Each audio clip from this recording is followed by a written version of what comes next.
Hey guys, welcome back to the channel. Today we're diving into something that's going to absolutely blow your minds. What if Great Red taught Issei to be a true dragon rebel who attracts devil girls tired of nobility rules? Now hold up, because this concept is absolutely broken. Think about it, Great Red is literally the most powerful being in the DxD universe, the true dragon who makes even the four great Satans look like children. This isn't some random mentor figure. This is the apex predator of existence teaching Issei how to be a real dragon, not just someone with a boosted gear. We're talking about learning dragon philosophy that goes beyond raw power, the idea that a dragon kneels to no crown but stands for those who cannot stand themselves. That's not just character development, that's a complete paradigm shift that turns Issei from a perverted pawn into a revolutionary leader with supernatural charisma. And here's where it gets insane. We're not just talking about attracting any devil girls. We're talking about noble daughters who are actively rebelling against their own oppressive families. These aren't tsunderes who will eventually warm up to him. These are brilliant, powerful women like Sikvera Agars and Roygun Belfiger who are CHOSING revolution over tradition. The romantic dynamics become political statements. Every relationship becomes an act of rebellion against a corrupt system. So we thought, what if we took this concept and turned it into a full-scale revolution that completely reshapes devil society? What if Issei's dragon training didn't just make him stronger, but made him into a leader who could inspire an entire underground movement of devils fighting for justice? In this epic story, Issei learns true dragon wisdom from Great Red himself, builds a revolutionary network that rescues abused devils, and attracts noble daughters who see in him the first real alternative to their oppressive families, all while facing down the combined might of devil nobility in a war for the soul of their entire civilization.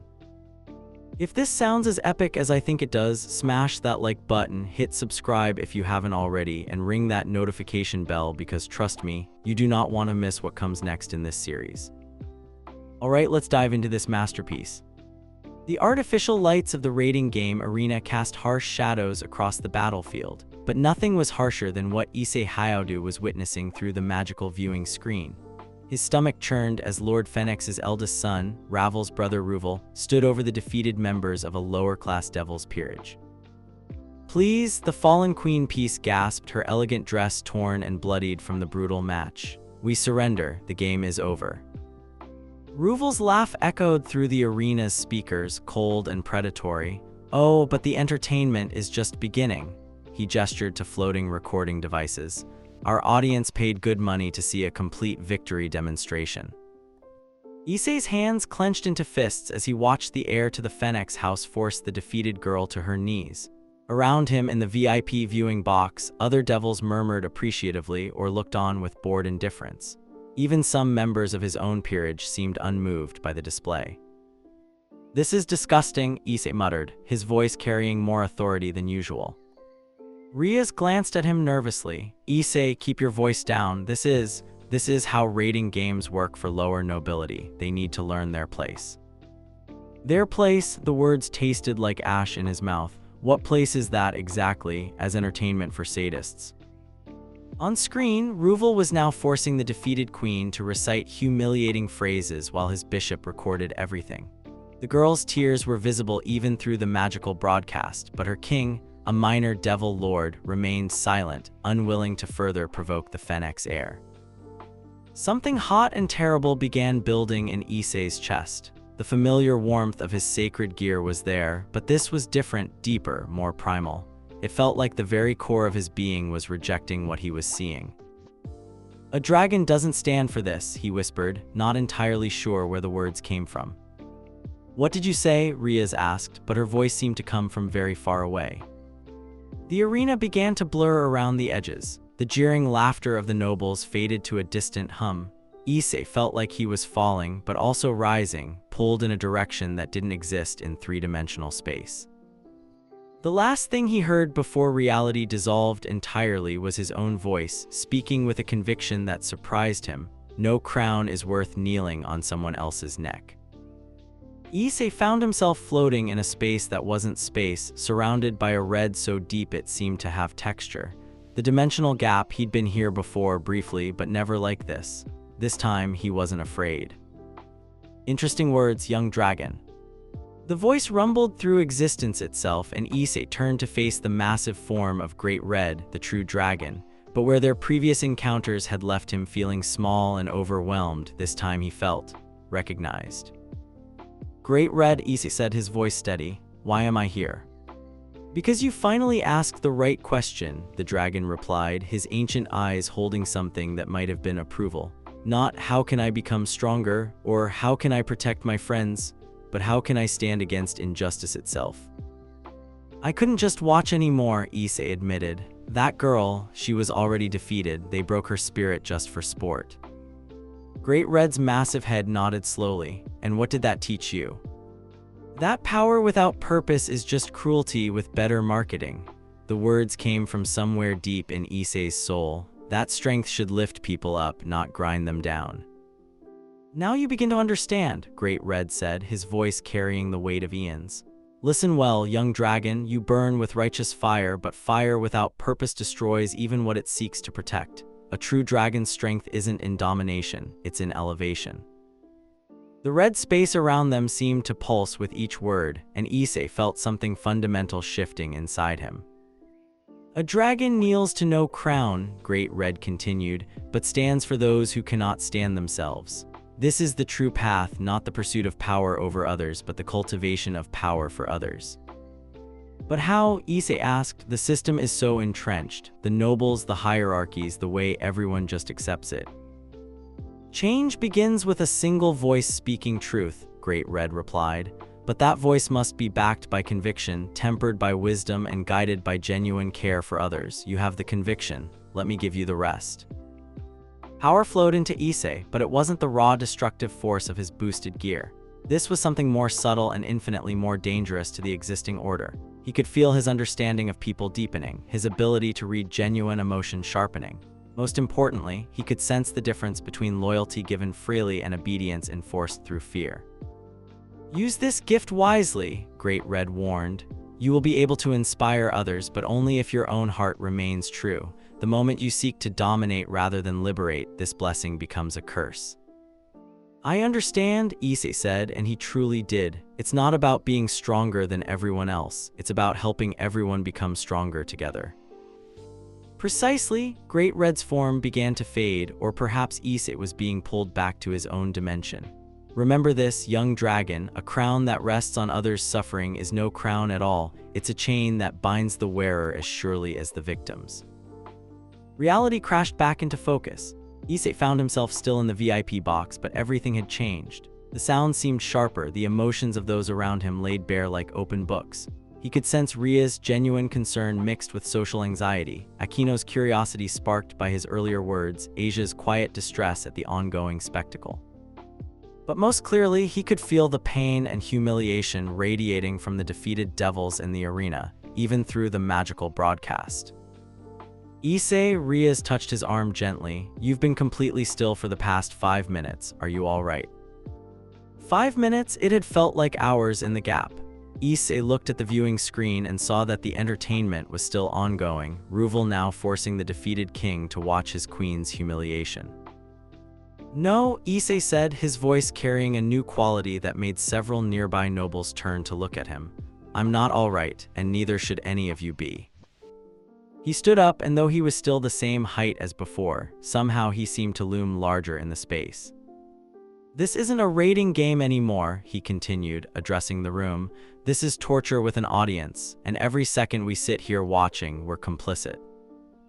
Lord Phoenix himself turned from his front row seat, his expression darkening. "Young Gremory Pawn, you forget yourself. This is how the rating game system maintains proper respect for hierarchy." "Respect?" Issei laughed, but there was no humor in it. "This isn't respect, it's fear, and fear isn't respect, it's just delayed rebellion." The temperature in the room seemed to drop several degrees. Conversations died as more devils turned their attention to the unprecedented sight of a mere pawn challenging a pillar family head. "I think," Issei said, his enhanced charisma making his words carry to every corner of the box, "that it's time someone said what everyone's thinking but no one dares to voice. This system is broken, and if we don't fix it, it will eventually break us all." He turned and walked toward the exit, his footsteps echoing in the sudden silence. As he reached the door, he paused and looked back at the shocked faces of devil nobility. A dragon kneels to no crown, he said quietly, but his words carried clearly through the hushed space, but stands for those who cannot stand themselves. Remember that. The door closed behind him with a soft click that sounded like a gunshot in the silence he left behind. On the viewing screen, Ruval Fenix continued his degrading display, unaware that the first crack had just appeared in the foundation of the system that enabled his cruelty. In the hallway outside, Issei felt his phone buzz with multiple messages. Some were concerned questions from his peerage members. Others were anonymous texts from devils he'd never met containing just 2 words. "Thank you." The rebellion had begun. The emergency peerage meeting that night felt different from any they'd held before. Issei sat at the head of the old school building's conference table, and though his posture was relaxed, there was something in his presence that commanded attention in a way his usual enthusiastic outbursts never had. So, Riaz began carefully, her crimson hair catching the lamplight as she studied her pawn's face. "Would you like to explain what happened today?" "I said what needed to be said," Issei replied simply. "The question is, what are we going to do about it?" Akino leaned forward, her usual playful smile replaced by genuine intrigue. "That was quite the performance, Issei-kun, but performances have consequences in devil society."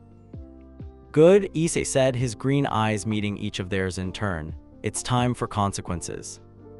Kaneko, who had been silent until now, spoke up quietly.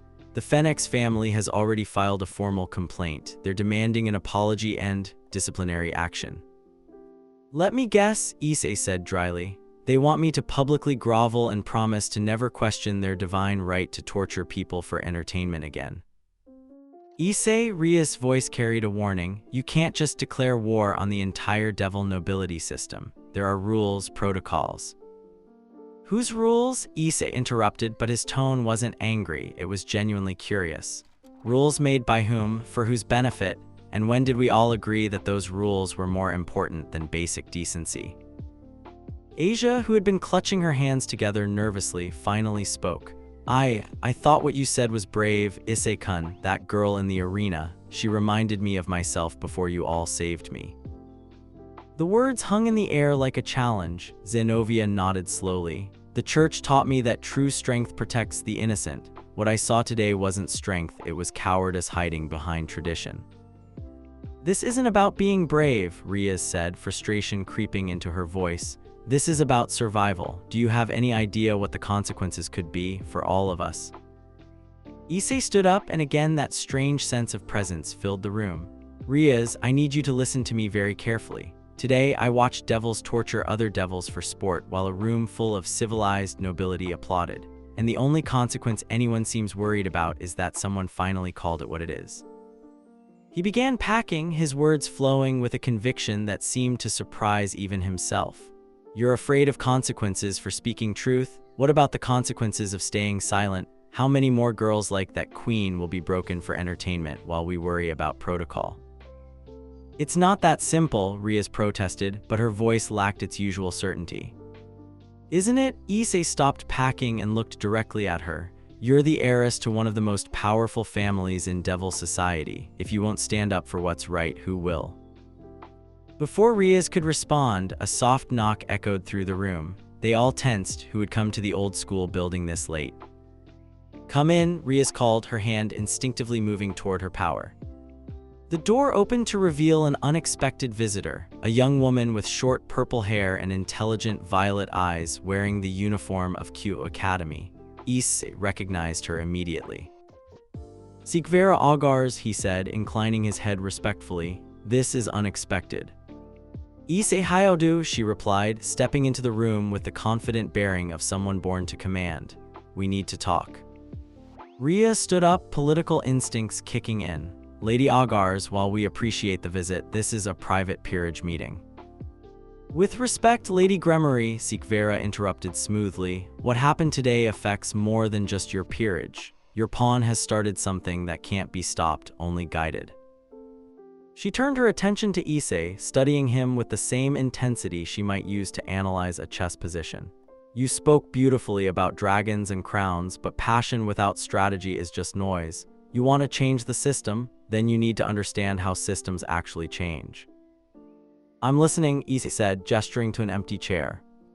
Sikvera sat down gracefully, her movements precise and economical. Revolution isn't about grand gestures, though yours was admittedly effective. It's about building networks, creating alternatives, and making the old way more costly than the new way. You're talking about organized resistance, Aquino observed, her tone neutral but her eyes sharp. I'm talking about organized progress, Sikvera corrected. The rating game system has flaws, but it also has infrastructure. Instead of trying to tear it down, we reshape it, create pressure from below while providing alternatives from above. Issei leaned forward, intrigued despite himself. What kind of alternatives? A tribunal system, Sikvera said, pulling out a small notebook. Independent oversight for rating game conduct, protection protocols for defeated peerage members, consequences for abuse of power.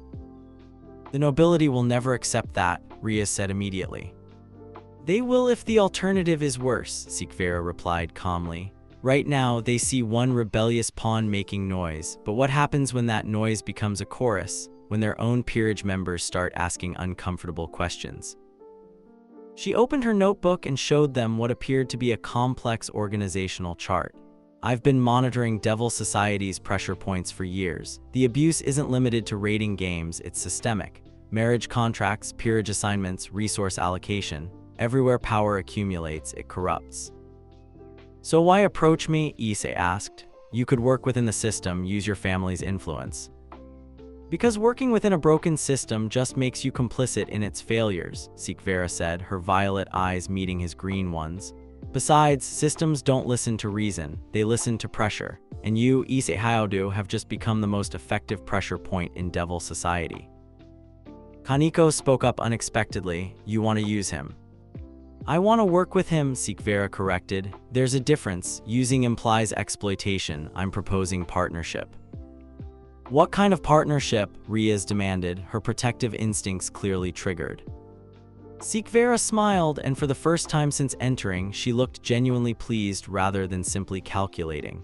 The kind where we turn his dragon's fire into a forge for making something better.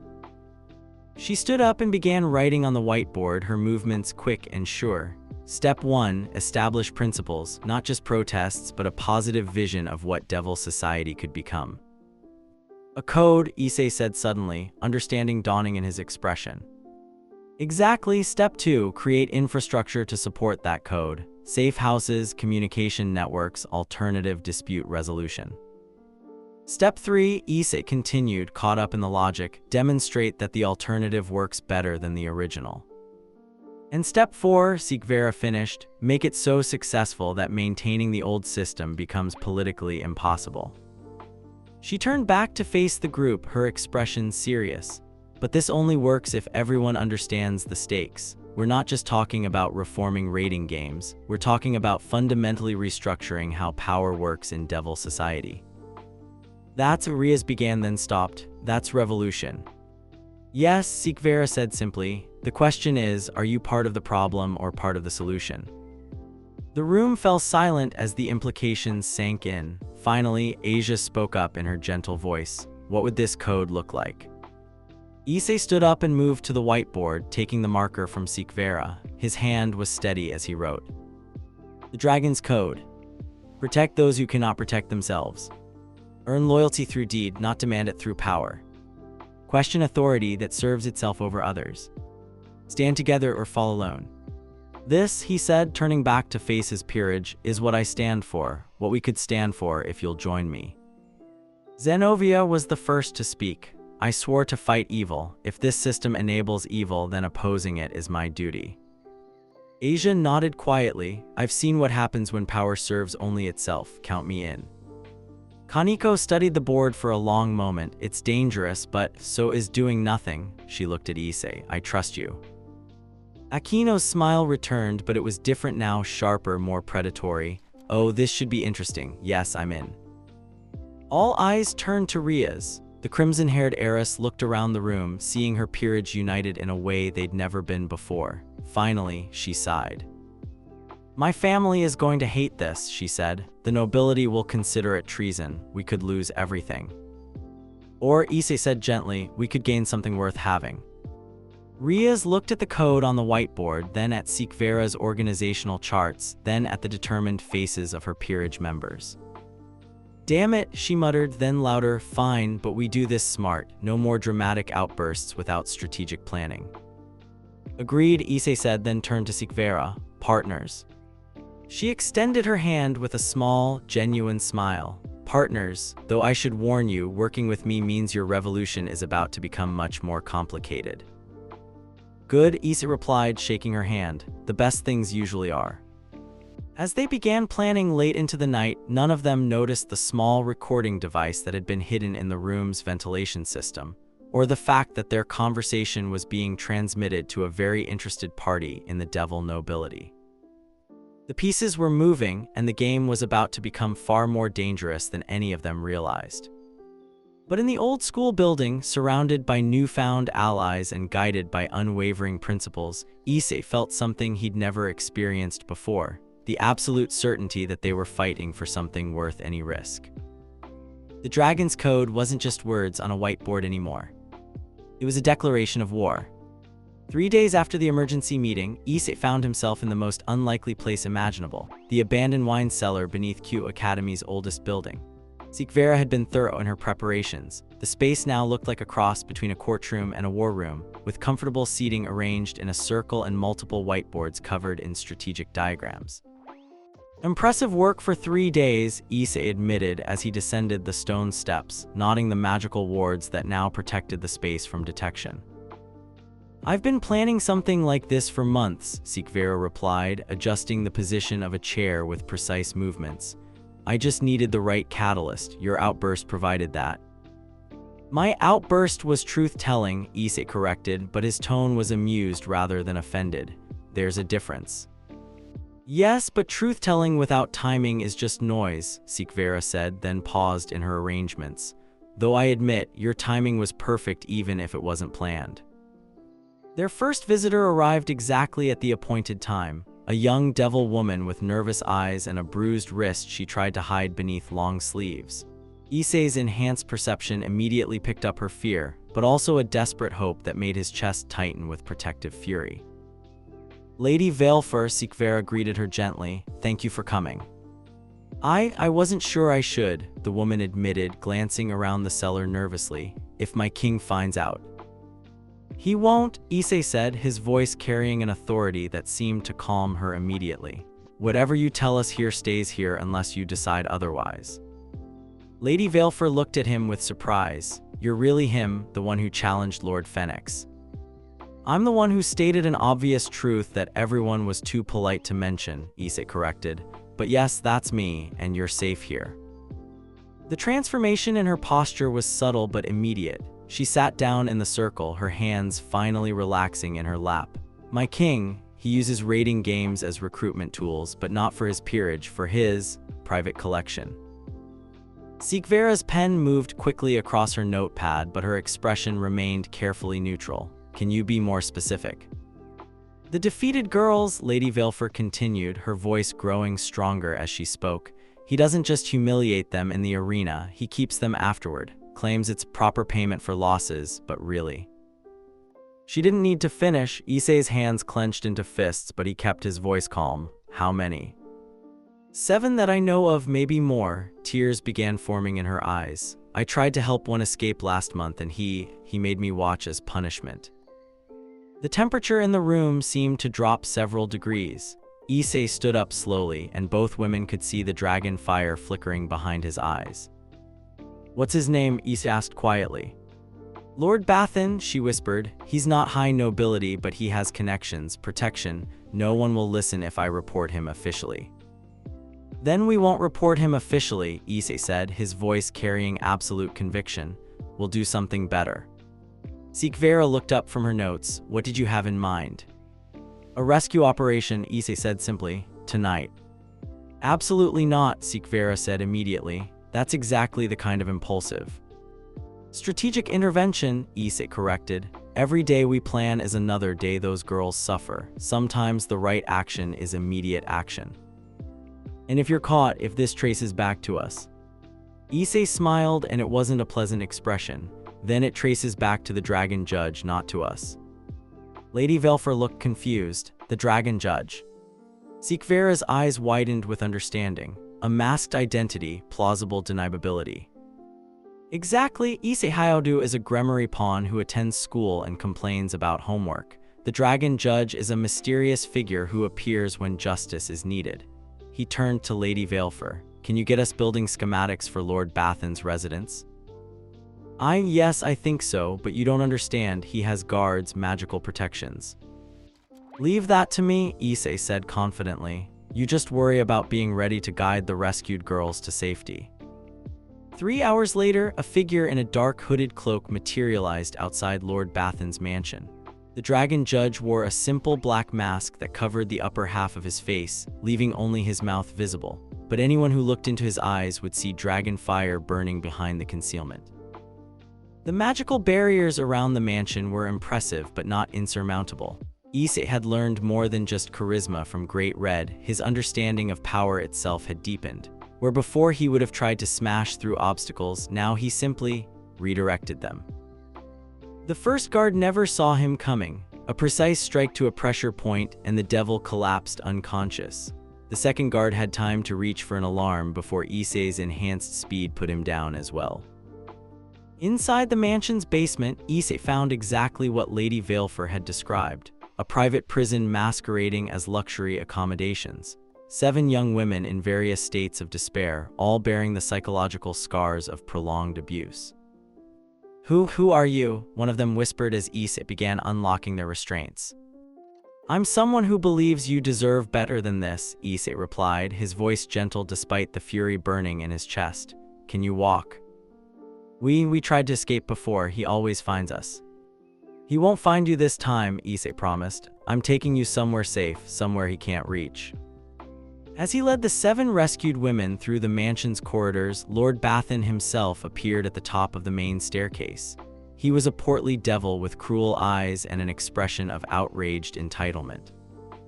You, he snarled, how dare you enter my home? Do you have any idea who I am? I know exactly what you are, the dragon judge replied, his voice echoing strangely in the grand foyer. The question is, do you? I am Lord Bathen of the Bathen household. These women belong to me by right of conquest. No, Issei said simply, they belong to themselves, they always have. Lord Bathen began gathering his power for an attack but froze as he felt the dragon judge's aura wash over him. This wasn't just strength, it was judgment itself, pure and implacable. You have a choice, the dragon judge continued. Release any claims on these women, dissolve your private collection, and reform your ways, or face the consequences of continuing down this path. You cannot threaten me, I have connections protection. Your protections won't help you sleep at night, Issei interrupted. They won't stop the nightmares or the guilt or the growing certainty that you've become exactly the kind of monster you once feared. Something in his tone made Lord Bathen step backward despite himself. This ends tonight, the dragon judge declared. Find a new hobby, I suggest volunteer work.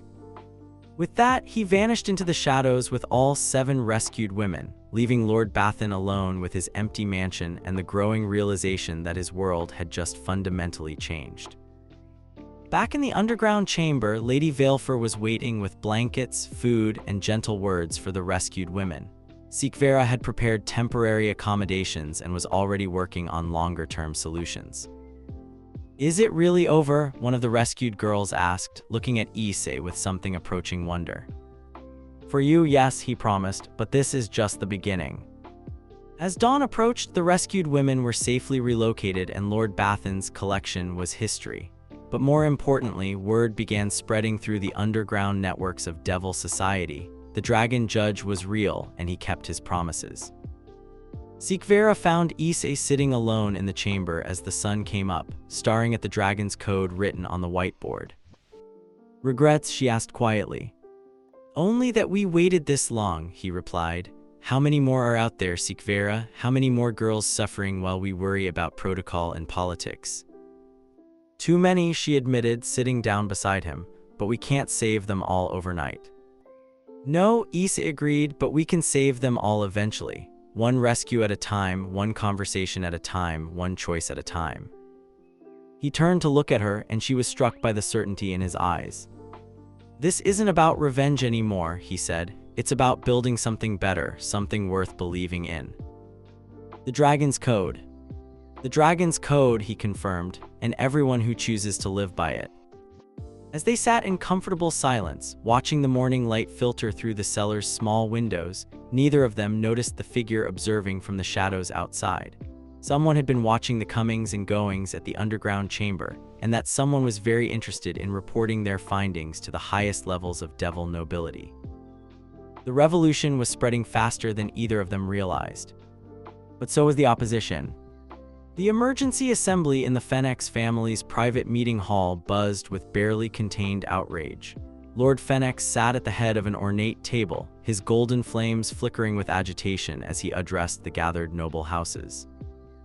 "Gentlemen," he began, his voice carrying the authority of centuries, "we face an unprecedented threat to our social order. This dragon judge has made a mockery of legitimate devil law." Lord Bathen, looking haggard and significantly less confident than usual, nodded vigorously. "He invaded my home, stole my property. These aren't random crimes, this is organized terrorism." "Property?" The voice came from the back of the room, where a figure in elegant robes had been listening silently. "How fascinating that you classify sentient beings as property, Lord Bathen." All heads turned toward the speaker. Roygun Belphegor stepped into the light, her silver hair catching the magical illumination. Unlike the agitated nobles around her, she appeared perfectly composed. "Lady Belphegor," Lord Fenix said carefully, "while we appreciate your attendance, this matter requires decisive action, not philosophical debate." "Does it?" Roygun asked, moving to an empty chair with fluid grace. "Perhaps what it requires is honest examination. After all, if our system is truly just, why does it need protection from scrutiny?" "Because scrutiny isn't what we're dealing with," interjected Lord Glaciolabolas, his scarred face grim. "We're dealing with theft, breaking and entering, assault on noble persons." "And rescue of abuse victims," Roygun finished calmly. "Let's not forget that part." The temperature in the room dropped noticeably. Lord Fenix's flames burned brighter as he leaned forward.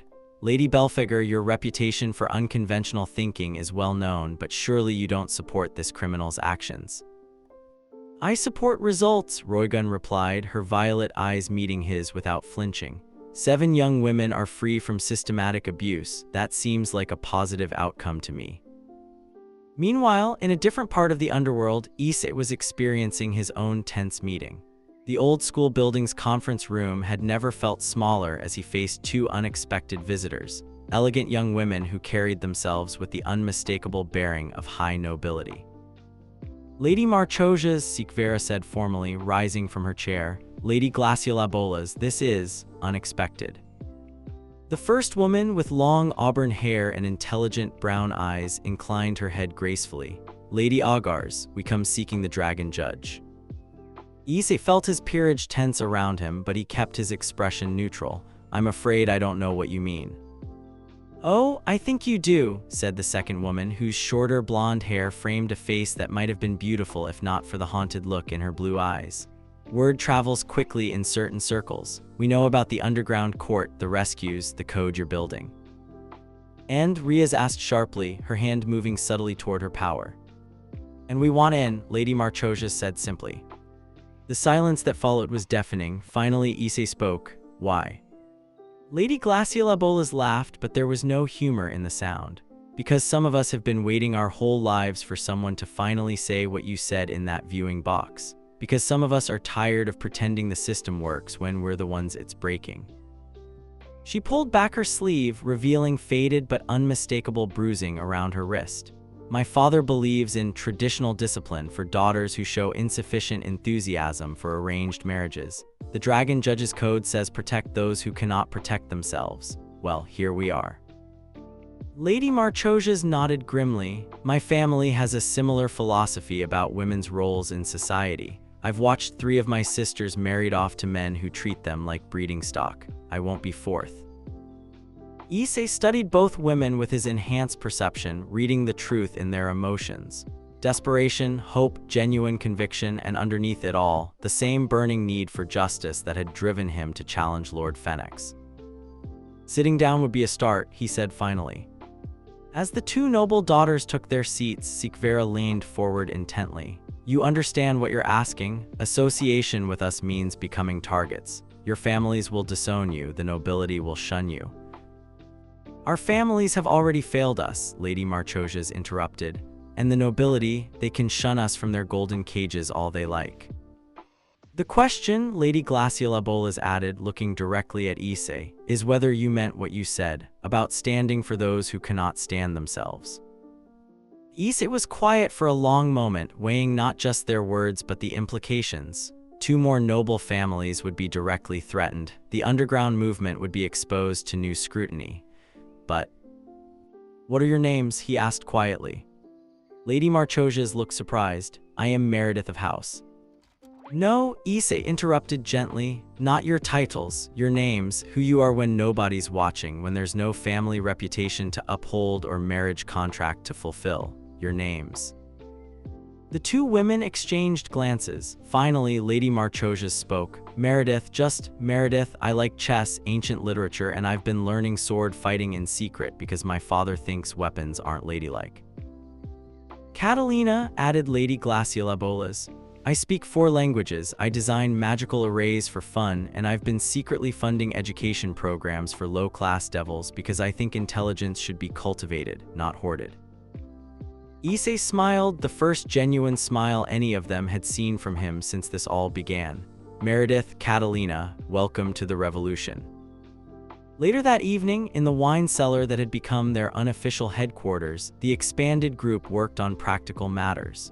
Meredith proved to have a strategic mind that complemented Sikvera's organizational skills, while Catalina's magical expertise added new capabilities to their rescue operations. The protection wards need to be stronger, Catalina was saying as she examined the cellar's defenses. Word is spreading about this place. It won't be long before someone tries to locate it. Already working on that, Sikvera replied, showing her a complex diagram. But we need more than just better hiding, we need legitimacy. Meaning, Riaz asked. Meaning we need to demonstrate that our alternative actually works, Meredith said, understanding immediately. It's not enough to rescue people from the current system, we have to show them something better. Issei nodded thoughtfully. A formal court system, real hearings, fair judgments, actual justice instead of just power plays. The Dragon Court, Aquino murmured, and the name stuck immediately. But we'll need cases, Catalina pointed out, people willing to bring their grievances forward despite the risks. They'll come, Issei said with quiet certainty. They're already starting to. Today alone, I received 7 messages through our network, devils asking for help, reporting abuses, requesting protection. As if summoned by his words, a soft knock echoed through the chamber. They all tensed. Visitors after dark usually meant either emergency or danger.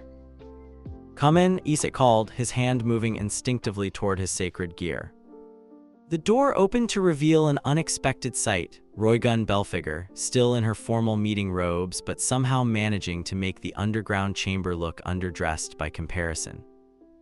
Lady Belfigure, Sikvera said, rising quickly, what brings you here? Roygun's violet eyes swept the room, taking in the strategic diagrams, the dragon's code on the whiteboard, and the faces of the assembled revolutionaries. I bring a warning, she said simply, and a proposition. We're listening, Issei said, gesturing to an empty chair. Roygun sat with fluid grace, her expression serious. The noble houses are organizing. Lord Fenix has called for what he terms decisive action against the dragon judge and his supporters. They're planning to make examples. What kind of examples? Riaz asked, though her tone suggested she already suspected the answer. The kind that end with public executions and family dishonor, Roygun replied bluntly. They're scared, which makes them dangerous. Lord Bathan has convinced them that this is an existential threat to Devil society. It is, Issei said calmly. At least, it is to the part of Devil society that profits from others' suffering. Roygun smiled, the first genuine expression she'd shown since arriving. Which brings me to my proposition. You need allies within the establishment. I need an excuse to avoid the marriage contract my family is arranging with Lord Fenix's second son. You want to join us? Meredith asked, surprise evident in her voice. I want to be useful, Roygun corrected. I've spent years navigating devil politics, building networks, learning leverage points. You have passion and principles. I have information and influence. It seems like a beneficial arrangement. Issei studied her carefully with his enhanced perception. What he found was complicated, genuine conviction mixed with calculated self-interest, but also something deeper, a hunger for purpose that matched his own. "What's your real reason?" he asked quietly. Roygun was quiet for a moment, then spoke with unusual vulnerability. "Because for the first time in my very long life, I've seen someone actually try to make things better instead of just complaining about how bad they are. And because," she hesitated, then continued, "because I'm tired of being valuable only for my political connections and my reproductive potential." The raw honesty in her voice seemed to echo in the chamber. Issei nodded slowly. "The Dragon's Code applies to everyone equally," he said. "If you can live by it, you're welcome here." "What about the wedding arrangement?" Catalina asked practically. Roygun's smile turned predatory. "Let me worry about that. I have some ideas about how to make that particular alliance unappealing to the Phoenix family." As the meeting continued late into the night, they refined their plans and integrated new intelligence. The Dragon Court would hold its first formal session within the week. Rescue operations would be expanded and better coordinated. And most importantly, they would begin the delicate work of building political pressure from within the system itself. But as Issei walked home through Kyoto's quiet streets, he couldn't shake the feeling that they were racing against time. The noble houses were organizing faster than expected, and their window for establishing legitimacy was narrowing. At least they were no longer fighting alone. With each new ally, with each successful rescue, with each person who chose to stand up rather than stay silent, the Dragon's Code grew stronger. The question was whether it would grow strong enough, fast enough, to survive what was coming. In his apartment, as he reviewed the day's events, Issei found a message slipped under his door. No signature, no return address, just 7 words written in elegant script. "The King of Dragons requests your presence."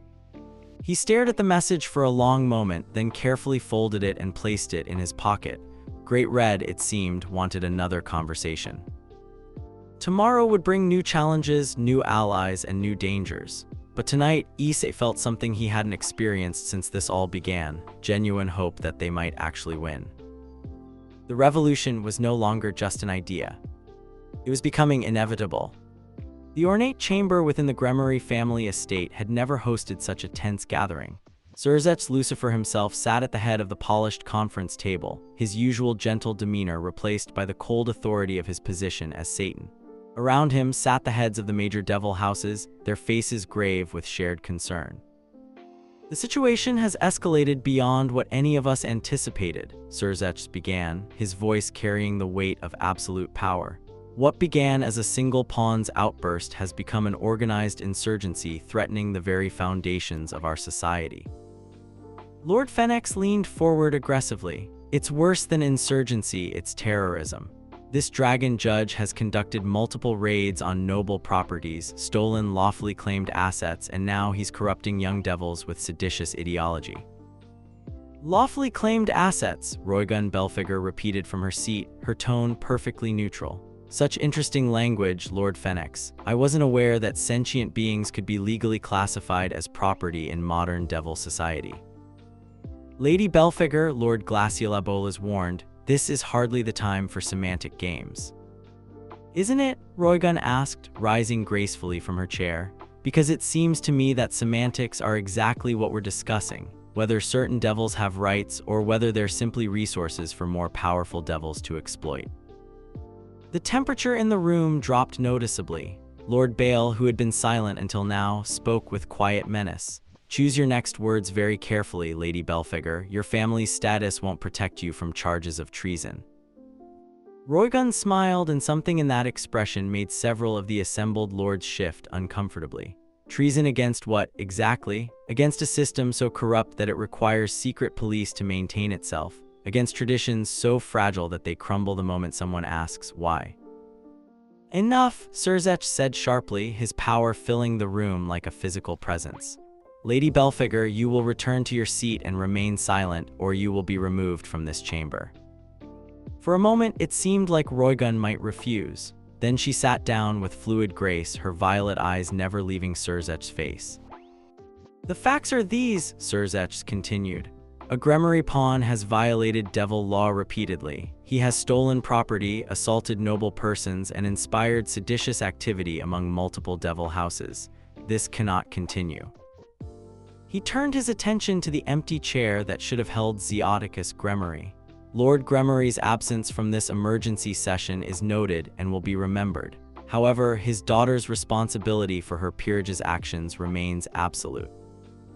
Meanwhile, in the underground chamber, an emergency meeting of their own was taking place. The atmosphere was electric with tension as Riaz paced back and forth, her crimson hair whipping behind her like flames. "They've issued an ultimatum," she said, her voice tight with barely controlled emotion. "Cease all dragon judge activities immediately, publicly apologize to the affected noble houses, and submit to corrective measures for my peerage's misconduct." "Corrective measures," Issei repeated, his tone deceptively calm, "such as mandatory loyalty conditioning for the non-noble members," Riaz replied, her voice breaking slightly. "Exile to the furthest territories for me, and for you," she couldn't finish the sentence. "Execution," Sikvera finished quietly. "They want to make an example." The chamber fell silent except for the soft scratching of Catalina's pen as she continued working on ward calculations, seemingly unperturbed by the news. "So," Issei said finally, "the choice is surrender or war." "It's not that simple," Riaz protested. "If we fight, we're not just risking ourselves. Every person we've helped, every devil who's joined our network, they all become targets." "They're already targets," Meredith pointed out calmly. "The only question is whether they'll be targeted as rebels with a chance to win, or as rebels marked for slaughter." Asia, who had been silent in the corner, spoke up unexpectedly. "How long do we have?" 72 hours, Riaz answered.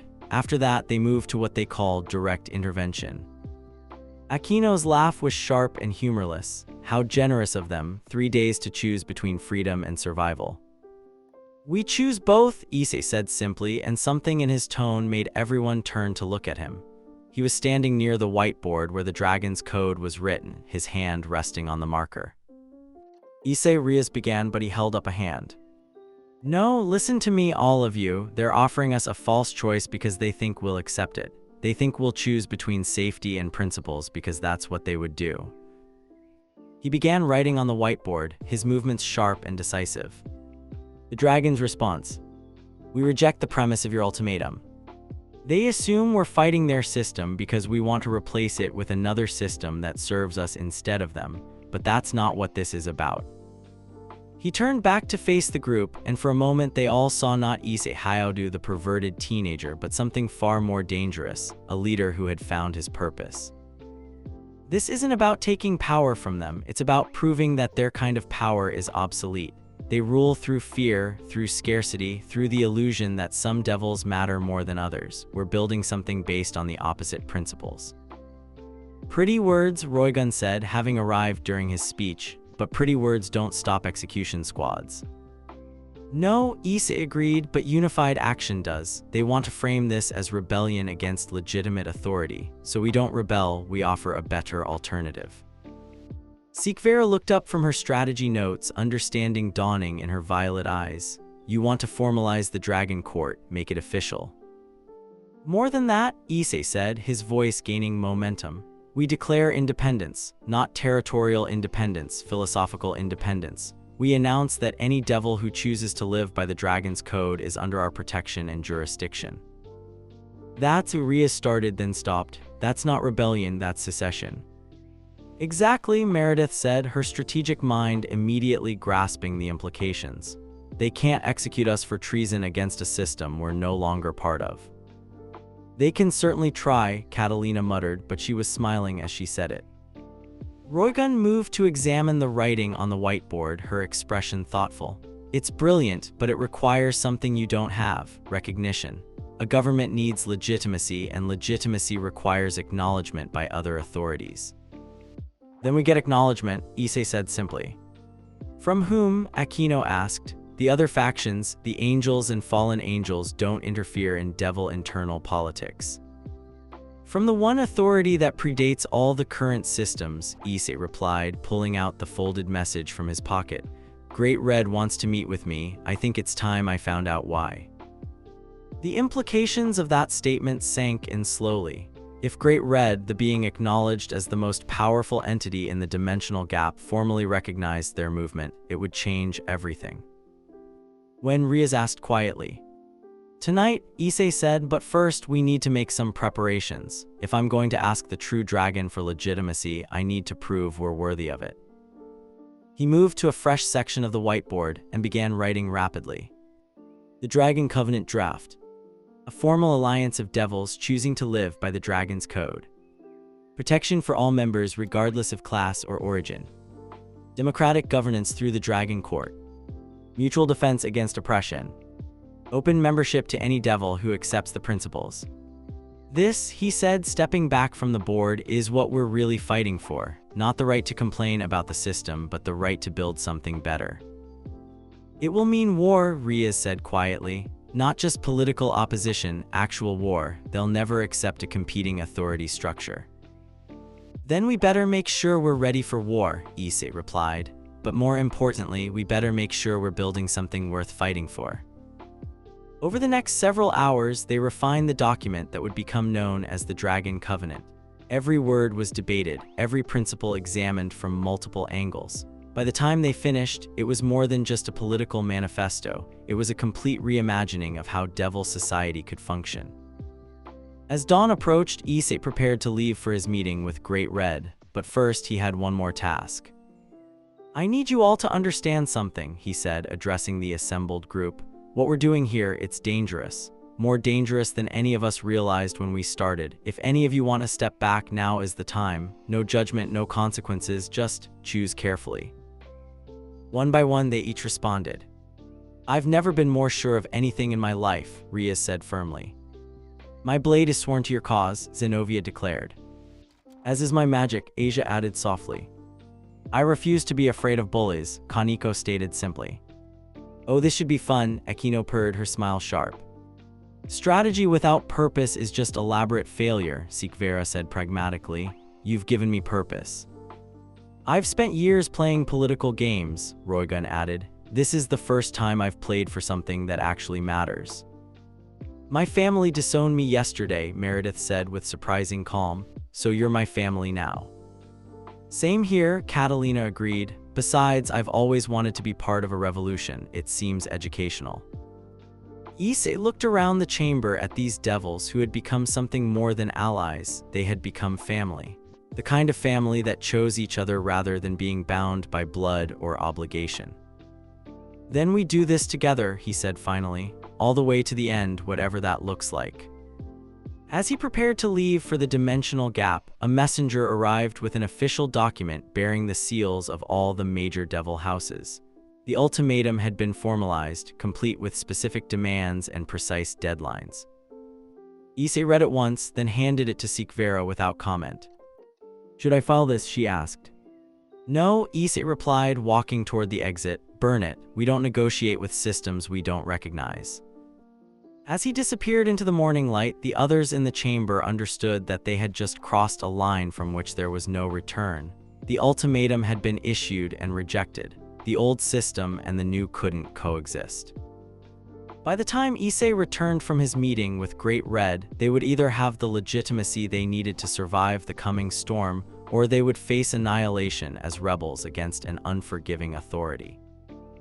But in that underground chamber, surrounded by the principles they had written on whiteboards and the bonds they had forged through shared conviction, none of them felt like rebels. They felt like the future. And futures, by definition, were inevitable. The dimensional gap felt different this time. Instead of the vast emptiness Issei had experienced before, he found himself in what could only be described as a throne room made of crystallized possibility, surfaces that shifted between states of matter, colors that existed beyond the visible spectrum, and architecture that followed laws of physics that hadn't been written yet. Great Red waited for him, but the true dragon's form seemed more substantial than before, more present, as if the approaching confrontation in the devil realm required his full attention. You return to me as a different being than when you left, Great Red observed, his ancient voice carrying approval. Tell me, young dragon, what have you learned? That revolution isn't about tearing down what exists, Issei replied, moving closer without fear. It's about building something so much better that the old system becomes irrelevant by comparison. And yet you face annihilation in 72 hours. Maybe I face validation. Issei reached into his jacket and pulled out the Dragon Covenant they had spent the night drafting. We've created something new, Great Red, something that's never been attempted in Devil Society. The true dragon's eyes focused on the document as if he could read it through Issei's hands. A covenant based on choice rather than birth, protection without ownership, governance through consensus rather than dominance. A low rumble that might have been laughter. Ambitious. Necessary, Issei corrected. The current system is eating itself alive. Every day it continues, more people suffer needlessly while those in power pretend that suffering is natural law. And you believe your alternative will succeed where millennia of devil tradition have not. I believe our alternative already is succeeding, Issei said firmly.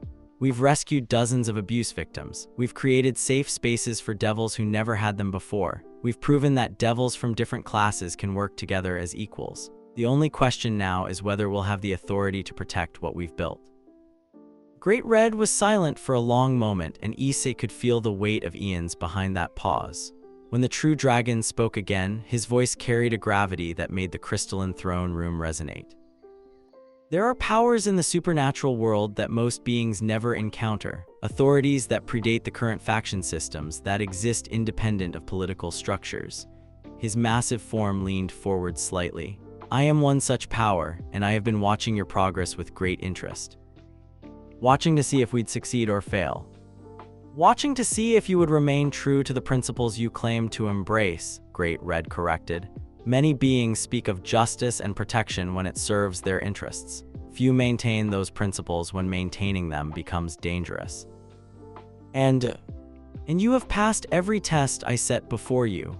The true dragon's voice carried a note of finality. The question now is whether you are prepared for the final test. The throne room around them began to shift and change, reality bending to accommodate what came next. Suddenly, they weren't alone. Figures began materializing around the crystalline space devils Issei recognized with growing shock. Lord Fennec stood to one side, his golden flames flickering with barely contained rage. Lord Bale was there, along with representatives from every major devil house. But more disturbing were the others. Surzet's Lucifer himself, his power radiating even in this neutral space and beside him. Adrika Beelzebub, Seraphal Leviathan, Falbium Asmodeus, Issei said quietly, nomming each of the four great Satans as they appeared. This is your final examination, Great Red announced, his voice now carrying the authority of absolute judgment.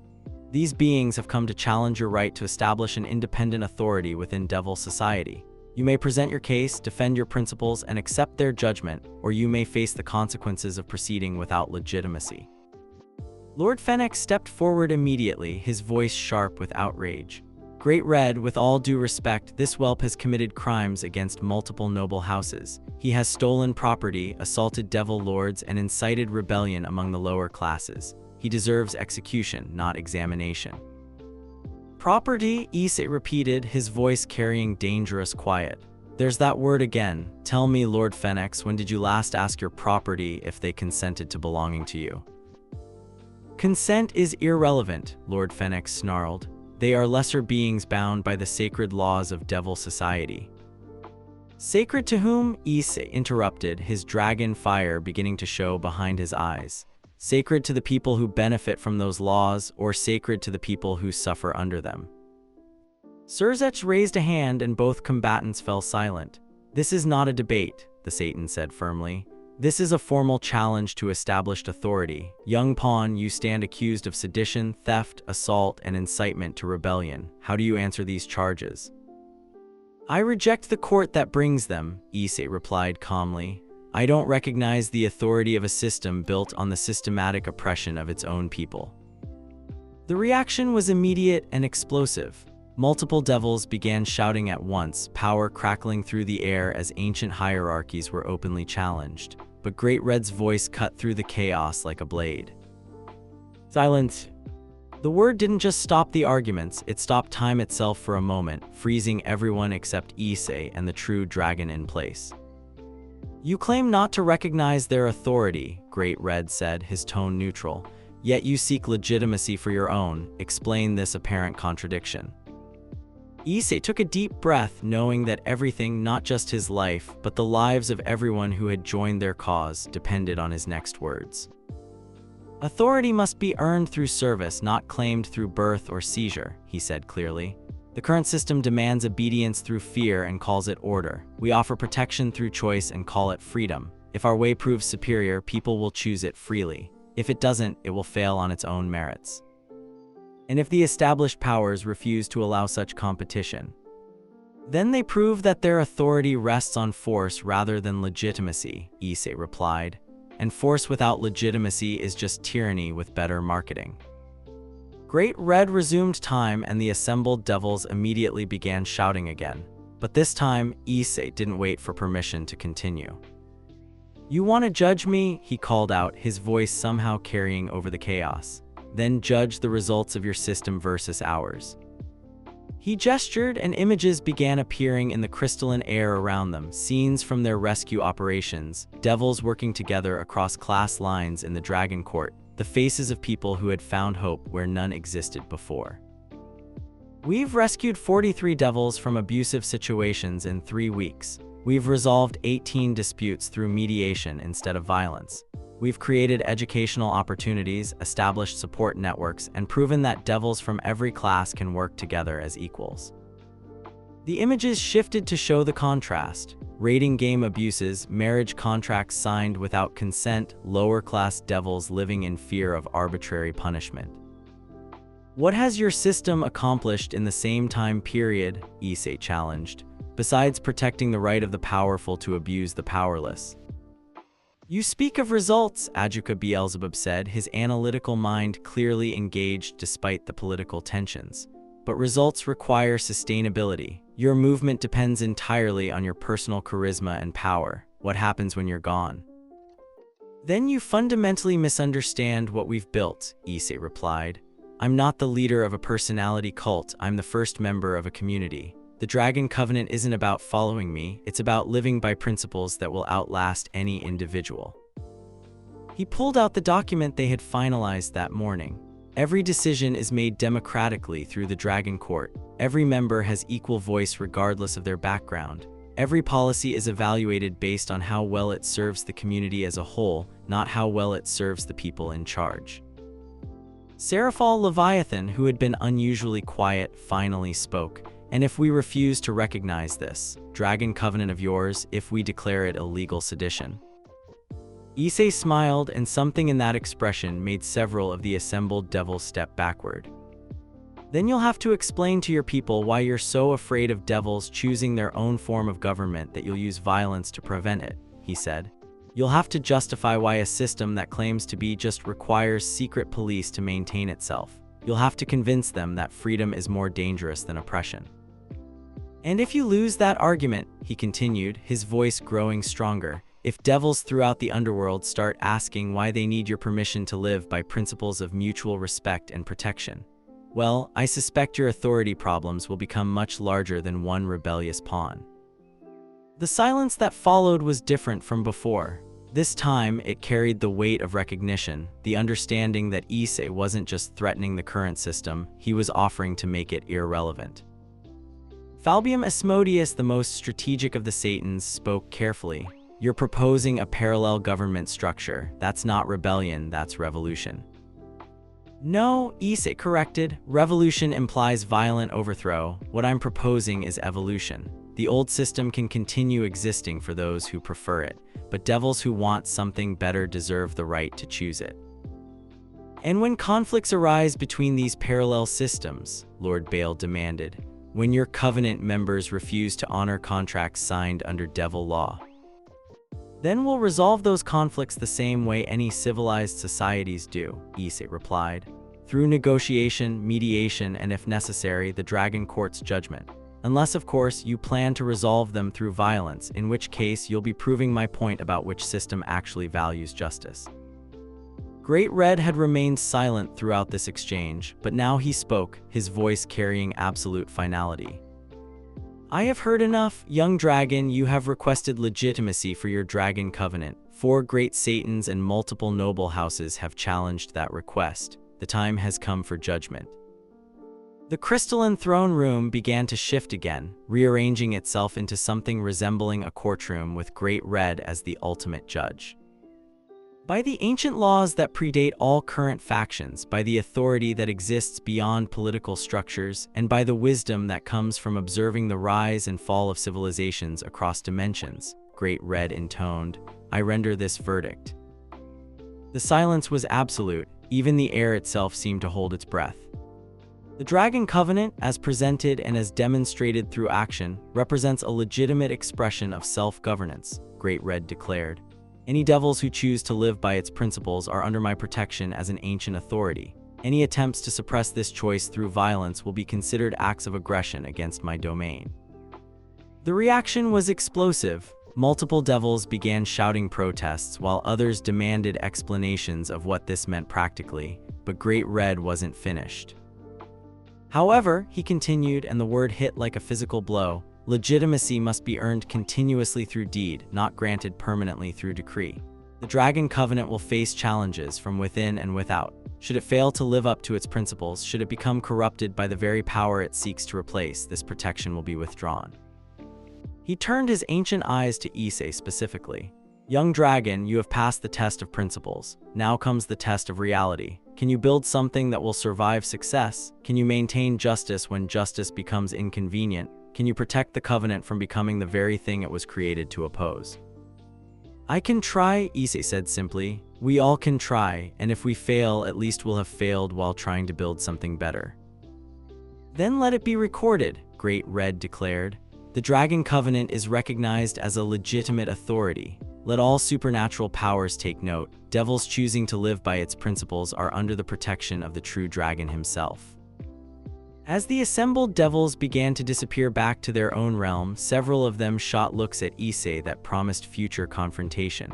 But others, including Adjuka Beelzebub, seemed thoughtful rather than hostile. Surzech was the last to leave, pausing to address Issei directly. This isn't over, you know. Recognition from Great Red protects you from direct assault, but it doesn't change the fundamental reality of power in Devil society. No, Issei agreed, but it changes who gets to define what power means, and that Lord Lucifer might be the most important change of all. As Surzech disappeared, Great Red turned his attention back to Issei. The true dragon's expression was unreadable, but when he spoke, there was something almost like pride in his voice. You have grown into wisdom quickly, young dragon, but remember, the hardest tests are yet to come. Building something is easier than maintaining it. Starting a revolution is easier than completing one. Will you help us? Issei asked. I will protect your right to try, Great Red replied. The rest must come from you and those who choose to stand with you. That is the nature of legitimate authority. It must be earned anew with each decision, each challenge, each choice to do what is right rather than what is easy. As the dimensional gap began to fade around him, Issei heard Great Red's final words. Go well, young dragon, your true test begins now. When Issei materialized back in the underground chamber, he found it packed with devils, not just his core allies, but dozens of others who had somehow learned of the night's events. The air hummed with tension and anticipation. Sikvera looked up from a stack of messages as he entered. Please tell me you have good news, she said, because we've been receiving challenges, threats, and ultimatums all night. Issei smiled, the first truly relaxed expression he'd worn in weeks. I have the best possible news, he announced to the room. The Dragon Covenant is officially recognized as legitimate by Great Red himself. Any devil who chooses to live by our principles is under the protection of the true dragon. The reaction was immediate and overwhelming. Cheers erupted from some quarters while others began asking rapid-fire questions about what this meant practically. But through the celebration, Issei caught sight of Riaz standing apart, her expression troubled. He made his way to her through the crowd. What's wrong? This is wonderful, she said, but her tone didn't match her words. But Issei, recognition from Great Red makes us legitimate. It also makes us an existential threat to the current system. They can't just ignore us anymore, and they can't destroy us directly. Which means Ria's expression was grim, which means they'll have to get creative, and desperate enemies with nothing left to lose are the most dangerous kind. As if summoned by her words, a messenger burst into the chamber. "Emergency broadcast from the Devil leadership," he announced breathlessly. "They're calling an emergency session of the Devil Council. Full martial law is being declared in the underworld." The celebration died instantly. Issei felt the weight of Great Red's final warning settling on his shoulders. The recognition they had sought was theirs, but the price of that recognition was about to become clear. The revolution had been legitimized, but the real war was just beginning. And this time, there would be no neutral ground for negotiations.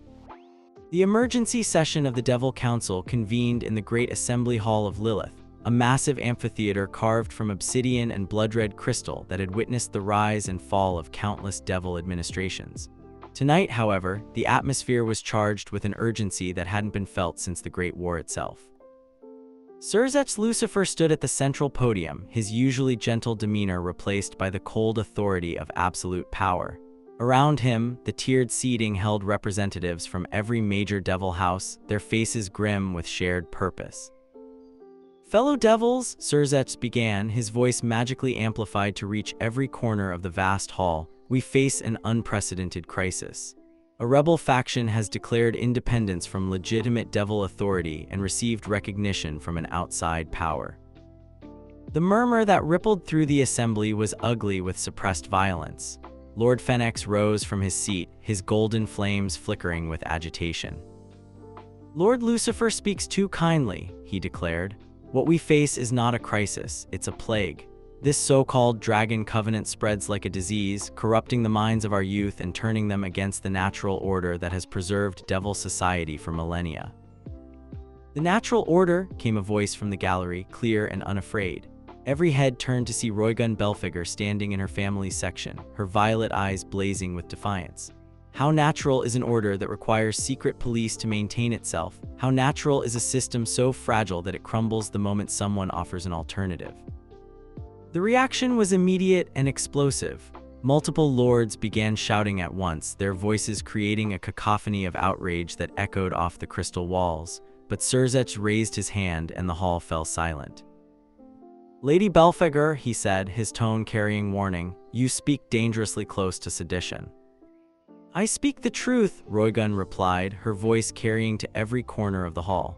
"And if truth has become sedition in devil society, then perhaps it's time to examine which one of us has lost our way." Before anyone could respond, the massive doors of the assembly hall burst open. A figure in dark robes strode into the chamber, moving with purpose despite the hundreds of hostile gazes fixed upon him. "Issei Hyodu," Lord Bale growled, rising from his seat. "How dare you show your face here? Guards, arrest this criminal." But the guards remained motionless because behind Issei came a procession that made every devil in the hall pause in shock. Ria's Gremory entered first, her crimson hair like a banner of defiance, followed by her entire peerage. Behind them came Sikvera Augars, her strategic mind clearly calculating every angle of this dramatic entrance. And behind her came dozens of others, devils from every social class, many bearing the symbols of noble houses, all walking with the quiet confidence of people who had chosen their side. "I dare show my face here," Issei replied, his voice somehow carrying clearly despite the vast space, "because this is supposed to be the Devil Council, not the Noble Oppression Club. Last I checked, all devils had the right to address their representatives." "You forfeited that right when you chose rebellion," Surzech said coldly. "I exercised that right when I chose justice," Issei corrected, moving to the center of the hall. "But I'm not here to debate philosophy, I'm here to deliver a message." He pulled out a formal document, its parchment gleaming with magical seals.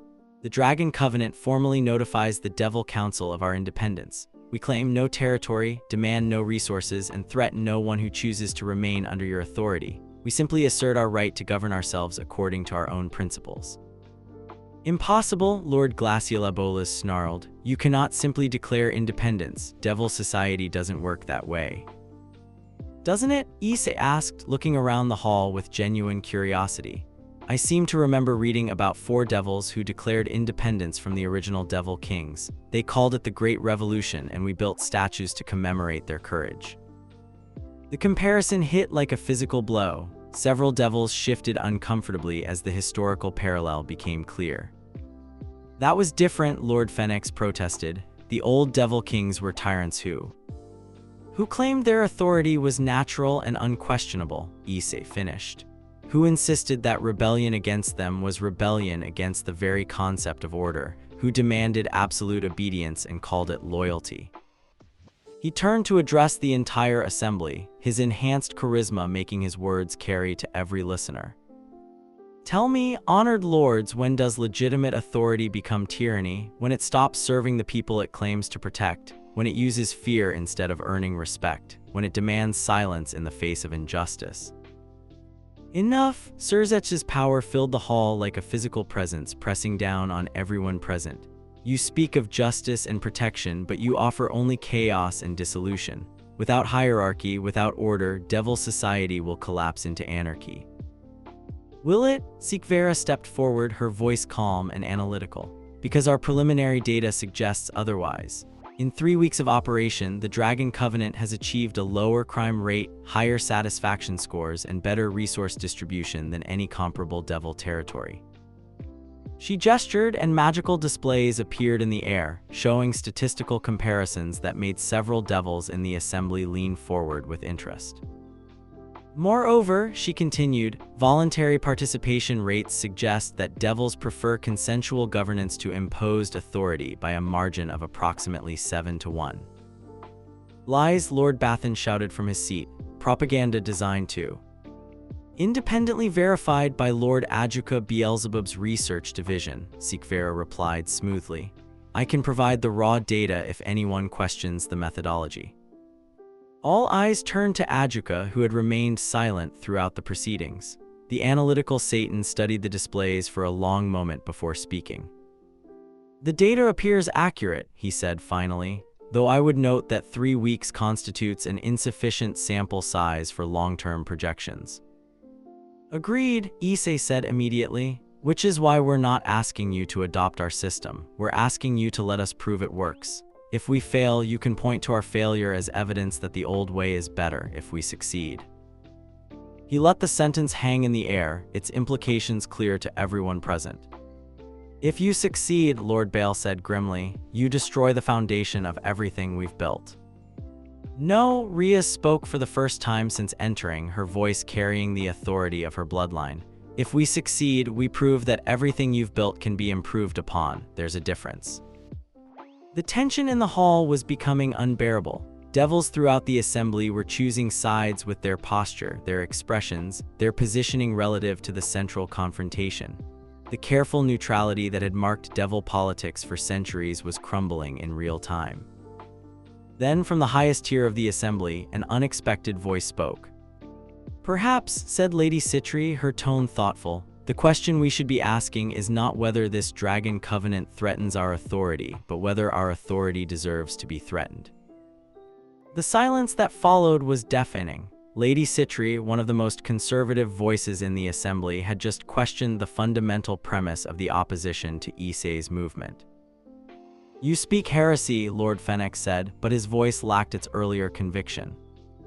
I speak pragmatism, Lady Citri replied. If our system is truly superior, it will prevail through merit. If it requires suppression of alternatives to survive, perhaps it's not as superior as we've assumed. Other voices began joining the conversation. Devils who had remained silent through the earlier confrontation started expressing opinions that ranged from curious to supportive. The careful unity of opposition that Surzech had expected was fracturing before his eyes. This debate is pointless, Surzech declared, his patience clearly exhausted.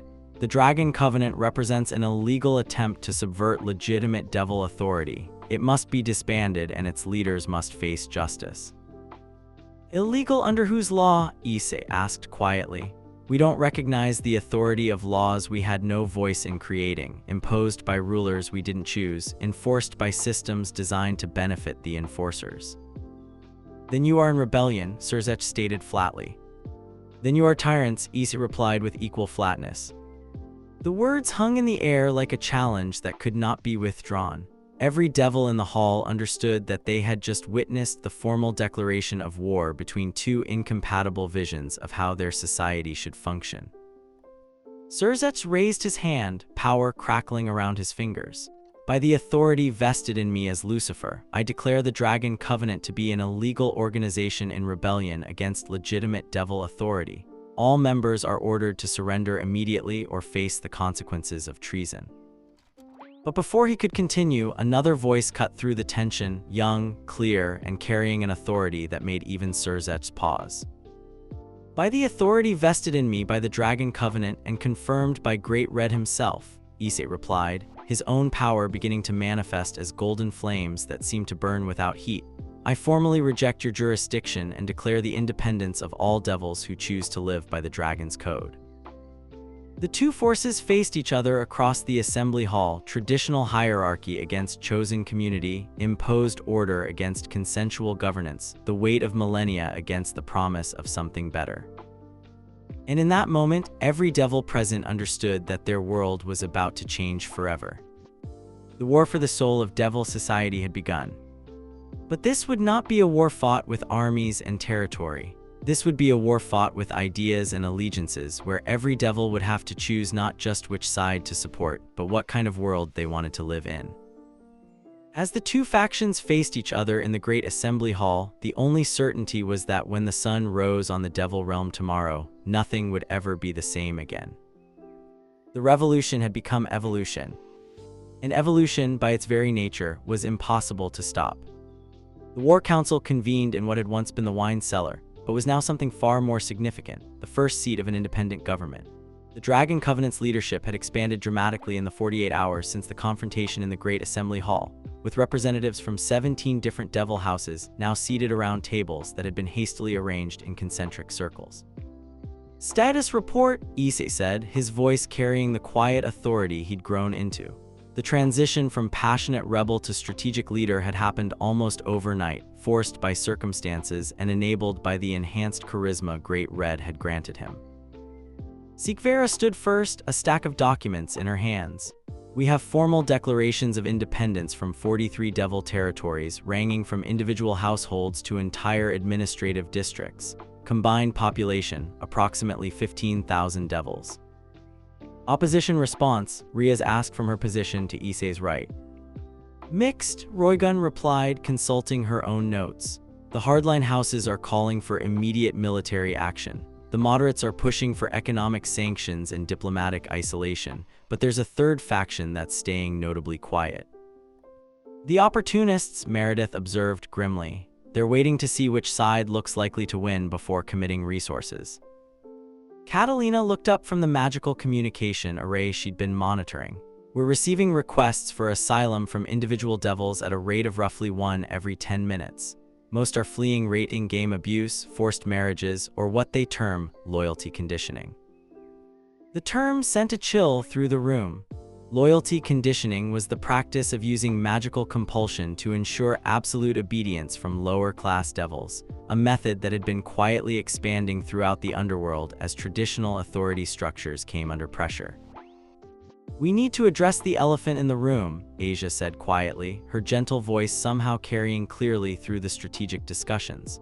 "We're not just running a parallel government anymore. We're providing sanctuary for people fleeing what they consider torture. That makes this a humanitarian crisis, not just a political one." Issei nodded grimly, "Which means every devil who comes to us for protection is a devil the old system has failed so completely that they're willing to risk everything for a chance at something better."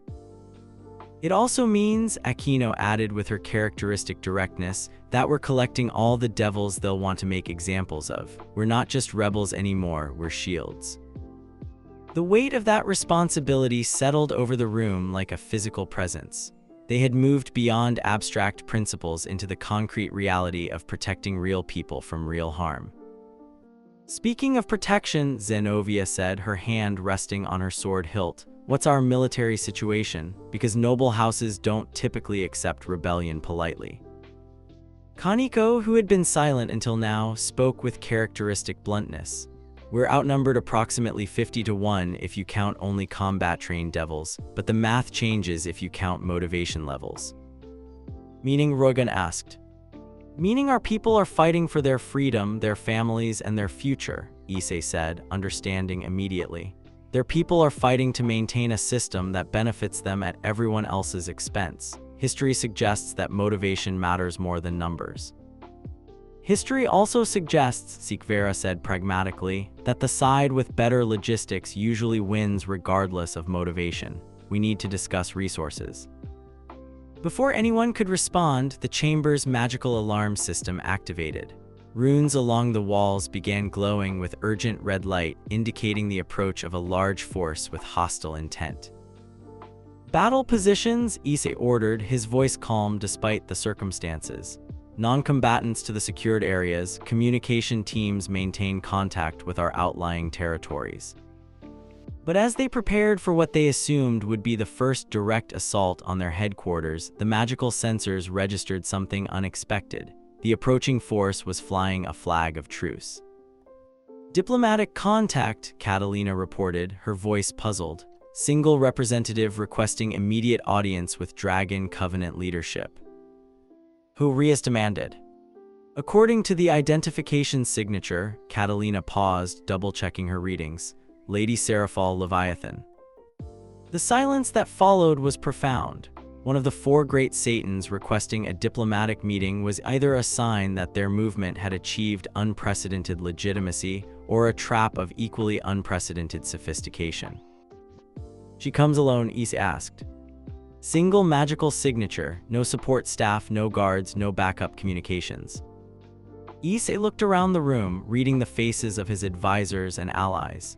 Fear, suspicion, curiosity, and calculation all warred in their expressions.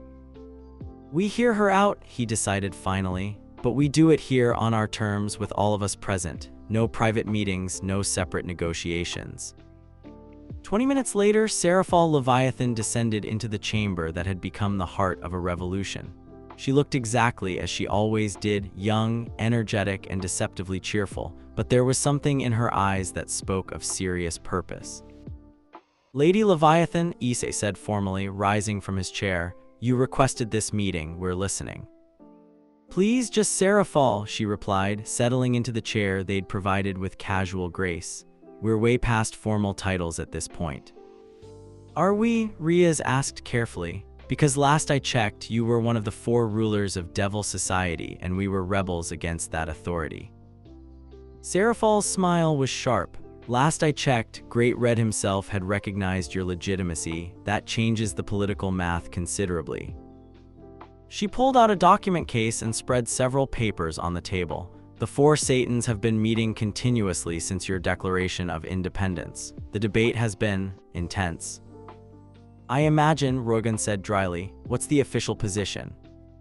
There isn't one yet, Seraphal admitted. Surzets wants immediate military action to restore order. Falbium is arguing for a containment strategy. Ajuka thinks this might be an opportunity to test new governmental theories. And you, Issei asked. Seraphal was quiet for a moment, her usual playful demeanor replaced by something more serious. I think we're looking at the future, and the question isn't whether to fight it, but whether to be part of shaping it. The implications of that statement rippled through the room. If one of the four Satans was seriously considering alignment with the Dragon Covenant. What exactly are you proposing? Sikvera asked, her strategic mind immediately engaging with the possibilities. A test case, Seraphal replied. Formal recognition of the Dragon Covenant as an autonomous region within Devil Society. You keep your independence and your governance structure, but you also maintain diplomatic and economic ties with the broader underworld. And in exchange, Meredith asked suspiciously. You prove that your system works on a larger scale. Full transparency, independent monitoring, regular assessments of citizen satisfaction and economic performance. Issei leaned back in his chair, considering the offer. You're talking about turning our revolution into a research project. I'm talking about turning your revolution into a peaceful transition, Seraphal corrected. If you can demonstrate that the Dragon Covenant produces better outcomes than traditional devil governance, it becomes much harder for the hardliners to justify military action. And if we can't, then you'll have failed on your own merits rather than being crushed by superior force, Serafal said bluntly, which is a much better legacy, politically speaking. Asia spoke up unexpectedly. What about the devils currently suffering under the old system? The ones coming to us for asylum, do they have to wait while we run experiments? Serafal's expression became pained. That's the hardest part of this proposal. The refugee situation would have to be addressed through traditional diplomatic channels rather than direct action. Meaning the Dragon Judge disappears, Issei said quietly. Meaning the Dragon Judge becomes officially sanctioned rescue operations with proper oversight and legal authority, Serafal corrected.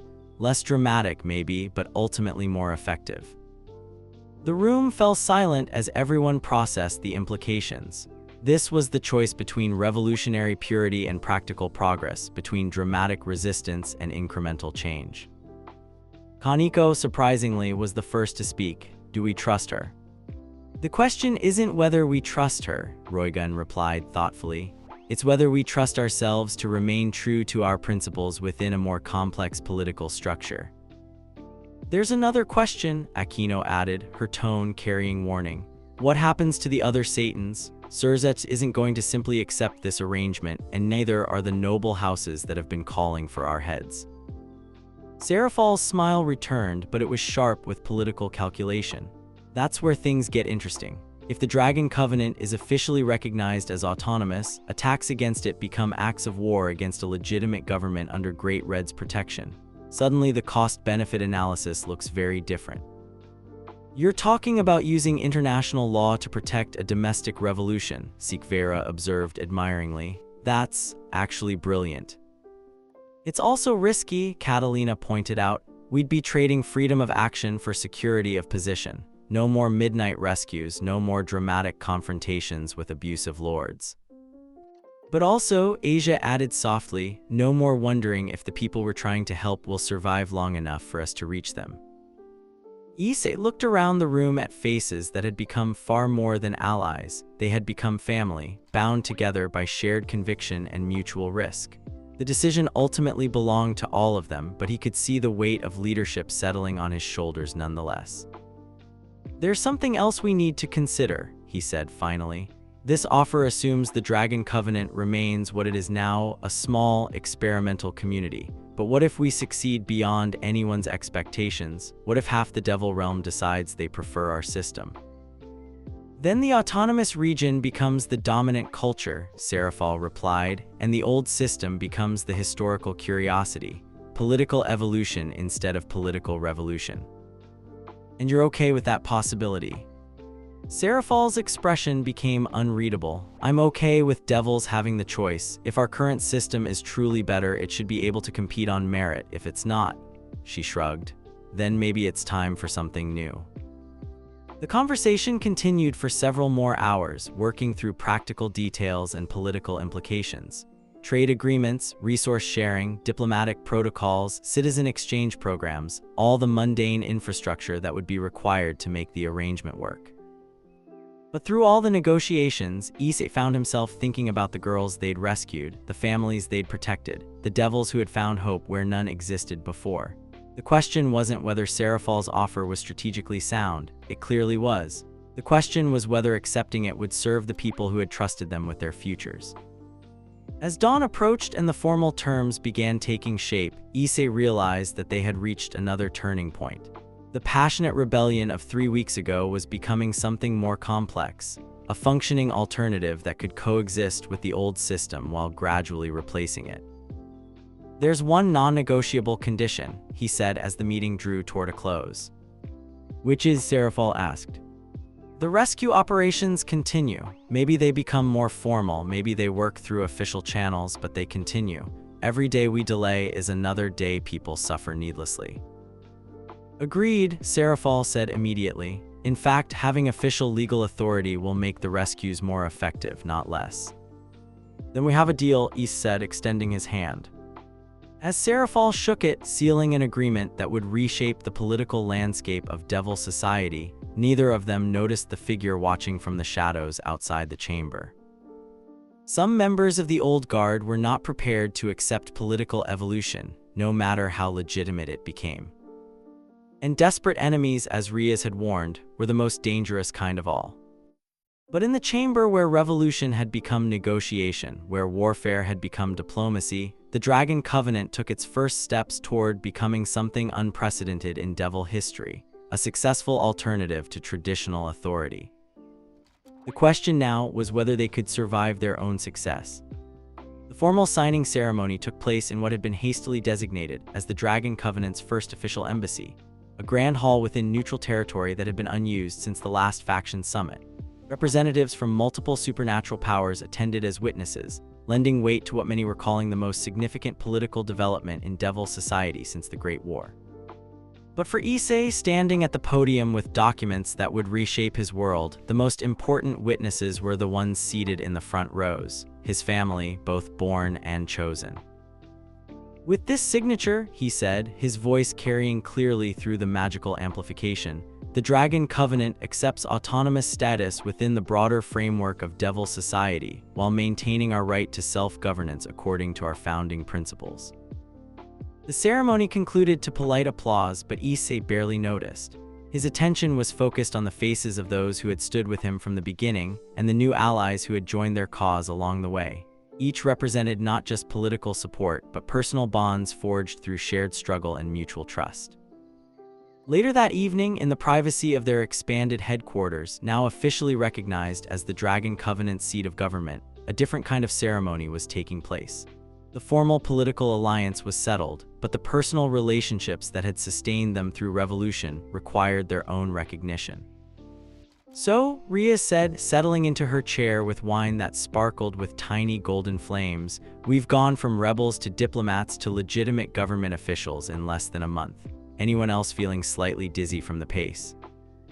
I prefer evolutionary catalysts, Sikvera corrected with a small smile. It sounds more intentional. The laughter that followed was genuine, but underneath it lay a tension that had been building for weeks. The crisis had forced them all together, creating bonds that went far deeper than political alliance. Now that the immediate danger had passed, they needed to address what those bonds actually meant. Roygun, who had been uncharacteristically quiet during the celebration, finally spoke. There's something we need to discuss, all of us, about what comes next. The political structure is settled, Meredith said, though her tone suggested she knew that wasn't what Roygun meant. I'm not talking about politics, Roygun replied, her violet eyes moving around the room to meet each person's gaze. I'm talking about us, about what we are to each other and what we want to be. The directness of the statement created a silence that had nothing to do with political calculation and everything to do with personal vulnerability. These were not just allies anymore, they were family in ways that went beyond blood or formal alliance. Asia, surprisingly, was the first to respond. I love you, she said simply, looking directly at Issei. Not just as our leader, not just as the person who saved me, but as you, the person who chooses compassion over power, who stands up for others even when it costs him everything. I love you too, Issei replied without hesitation, his enhanced empathy allowing him to feel the depth of sincerity in her words. But I also love, he paused, looking around the room at faces that had become essential to his world. All of them, Aquino finished for him, her usual playful demeanor replaced by serious understanding. You love all of us, and we love you, and some of us love each other in ways that are complicated and wonderful and completely outside any normal relationship structure. Riaz nodded slowly. The revolution changed us in ways we're still discovering. We've become something that doesn't have a name in any language I know. A chosen family, Kaneko said quietly. People who belong together because they decide to, not because they have to.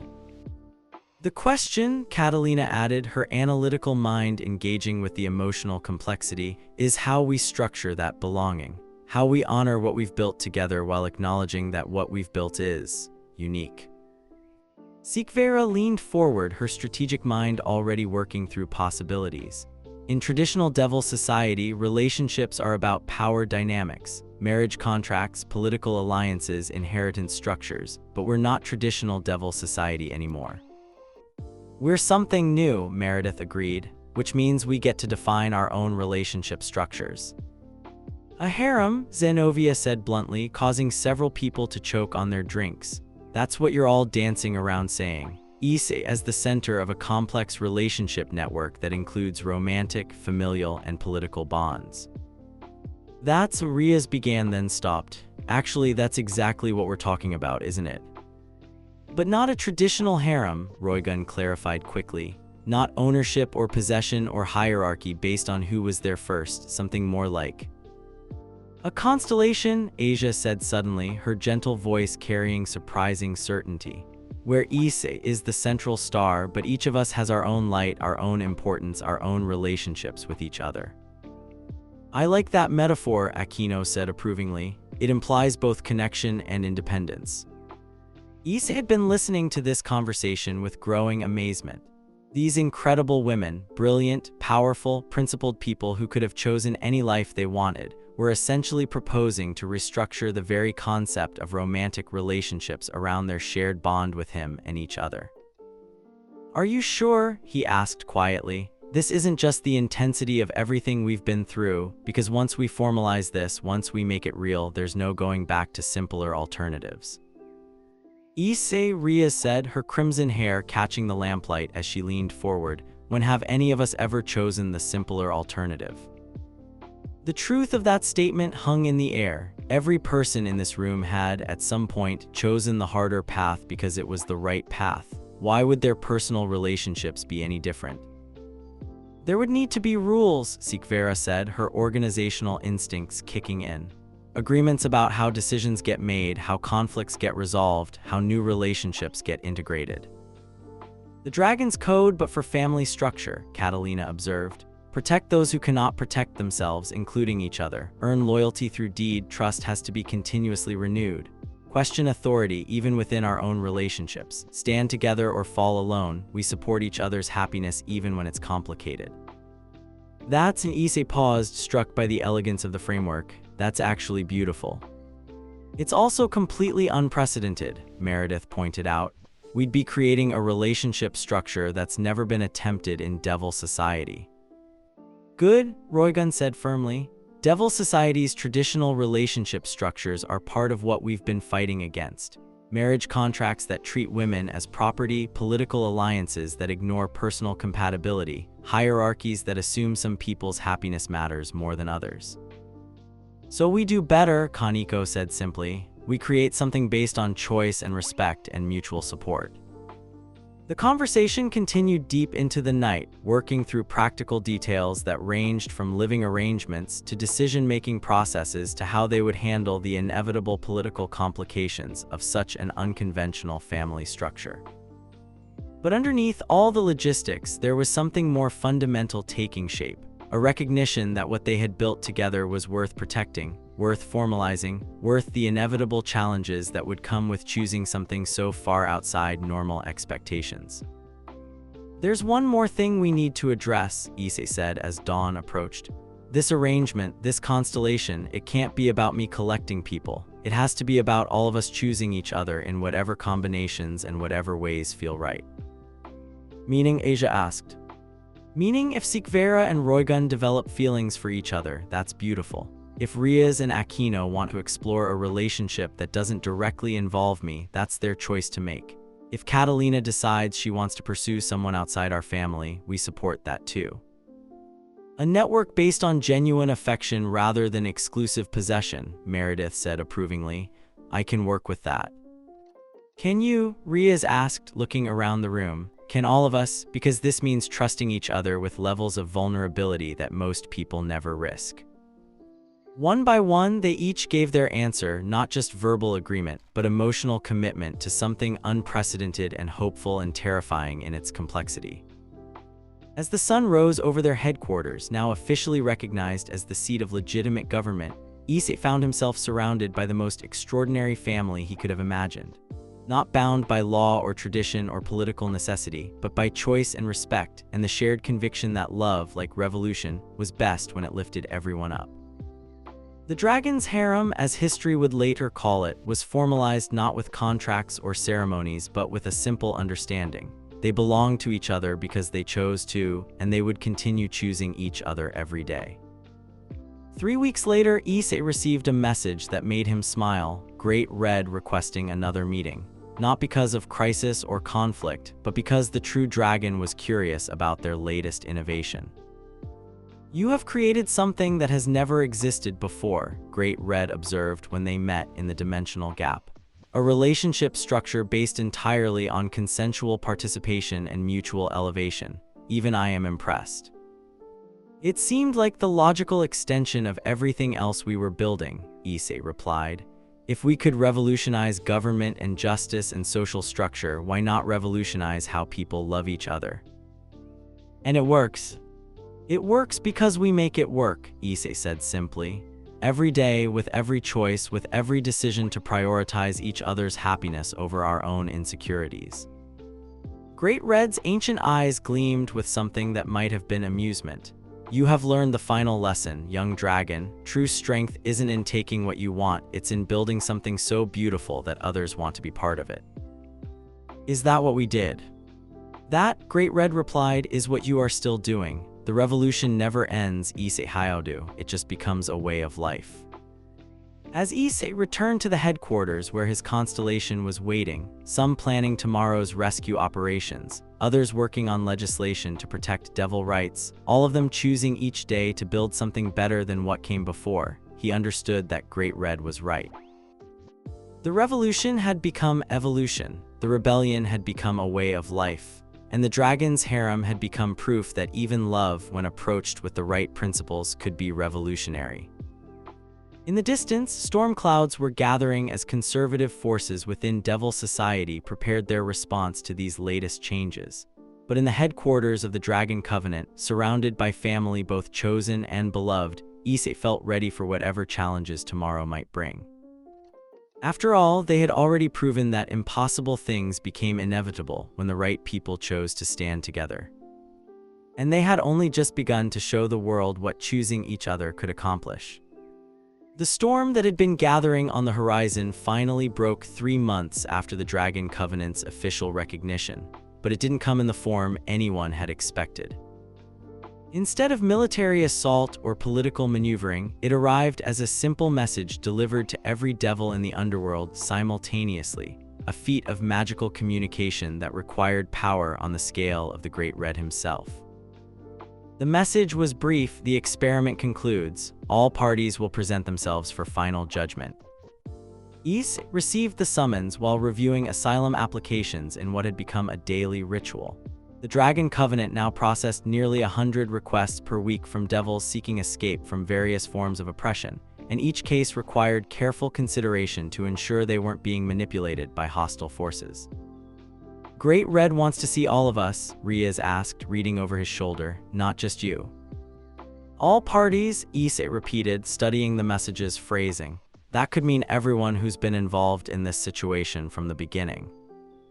Sikvera looked up from her statistical analysis of their governance outcomes.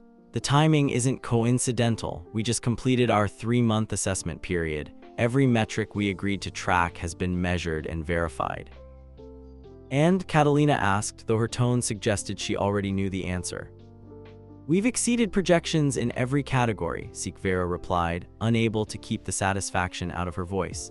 Crime reduction, citizen satisfaction, economic efficiency, educational advancement, social mobility. Across the board, the Dragon Covenant has outperformed comparable territories under traditional governance.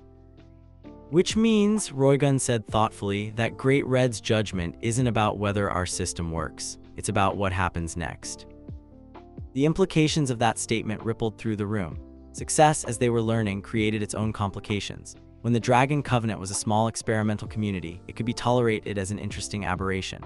But as word of their achievements spread throughout the supernatural world, they had become something more dangerous, proof that alternatives to traditional authority were not only possible but superior. How many of the other faction leaders do you think will be there? Asia asked, her gentle voice carrying an edge of concern. All of them, Aquino replied grimly. This isn't just about devil society anymore. Angels, fallen angels, other supernatural powers, they're all watching to see if revolution is contagious. The journey to the dimensional gap was different this time. Instead of Issei traveling alone, Great Red had provided transportation for the entire leadership of the Dragon Covenant. The experience of moving through dimensions as a group was unsettling. Reality bent around them like water, and for several minutes they existed in a state that was neither fully material nor completely energy. When they materialized in Great Red's domain, they found themselves in a vast amphitheater that seemed to be constructed from crystallized time itself. The architecture shifted constantly, showing glimpses of past, present, and potential futures layered on top of each other. They were not alone. Arrayed in concentric circles around the central platform were representatives from every major power in the supernatural world. The four great Satans sat in positions of prominence, but beside them were figures Issei recognized from legend. Michael the Archangel, Azazel of the Fallen Angels, Odin of the Norse faction, and others whose presence suggested this judgment would have implications far beyond devil politics. At the center of it all, Great Red waited on a throne that seemed to be carved from the concept of authority itself. "Welcome," the true dragon said, his voice carrying to every corner of the impossible space. "You have been summoned to witness the conclusion of an experiment that has captured the attention of powers throughout the dimensional framework." He gestured to Issei and his companions. 3 months ago, this group received recognition for an alternative approach to governance and social organization. Today, we evaluate not just their success, but its implications for the broader supernatural community. Michael spoke first, his voice carrying the weight of divine authority. "The results are impressive, but results achieved on a small scale don't necessarily translate to larger applications. Governing 15,000 devils is fundamentally different from governing 15 million. "Is it?" Issei asked, stepping forward without being invited. The gesture should have been presumptuous, but somehow his enhanced charisma made it seem natural. "Or is that just what we tell ourselves to justify maintaining systems that serve the few at the expense of the many?" "You speak boldly for someone whose entire experiment depends on external recognition," Surzets interjected, his tone cold. "Without Great Red's protection, your covenant would have been crushed within days." "Without the threat of external force, our covenant would never have needed protection," Riaz replied, moving to stand beside Issei. "The fact that you consider violence the natural response to political alternatives says more about your system than ours." Azazel leaned forward with interest. "The philosophical debate is fascinating, but let's discuss practical implications. If the Dragon Covenant model spreads and these results suggest it will, what happens to existing power structures throughout the supernatural world?" "They adapt or become obsolete," Sikvera said simply. "That's how evolution works." "Evolution?" Odin repeated, his single eye gleaming with amusement. "An interesting word choice. Evolution implies survival of the fittest, young strategist. Are you so certain your system is fittest?" "We're certain our system serves its people better than the alternatives," Roygun replied. "Whether that makes it fittest depends on whether you define fitness as serving those in power or serving those under power." Great Red had remained silent throughout this exchange, but now he spoke, his voice carrying absolute authority. "The experiment has succeeded beyond anticipated parameters," he announced. "The Dragon Covenant has demonstrated that consensual governance, protection-based authority, and voluntary participation produce superior outcomes across all measured categories." A murmur ran through the assembled powers. Several looked pleased, others concerned, and a few actively hostile. "However," Great Red continued, and the single word silenced every voice, "success creates responsibility. The question now is not whether this model works, but whether those who created it can maintain their principles when maintaining them becomes difficult." The crystalline space around them began to shift, and suddenly they were no longer in an amphitheater, but in something resembling a courtroom. Great Red's throne remained at the center, but now it was surrounded by viewing screens showing scenes from throughout the supernatural world. "Observe," Great Red commanded. The screens lit up with images that made Issei's heart race. Devils throughout the underworld were organizing, demanding the same rights and protections that the Dragon Covenant provided.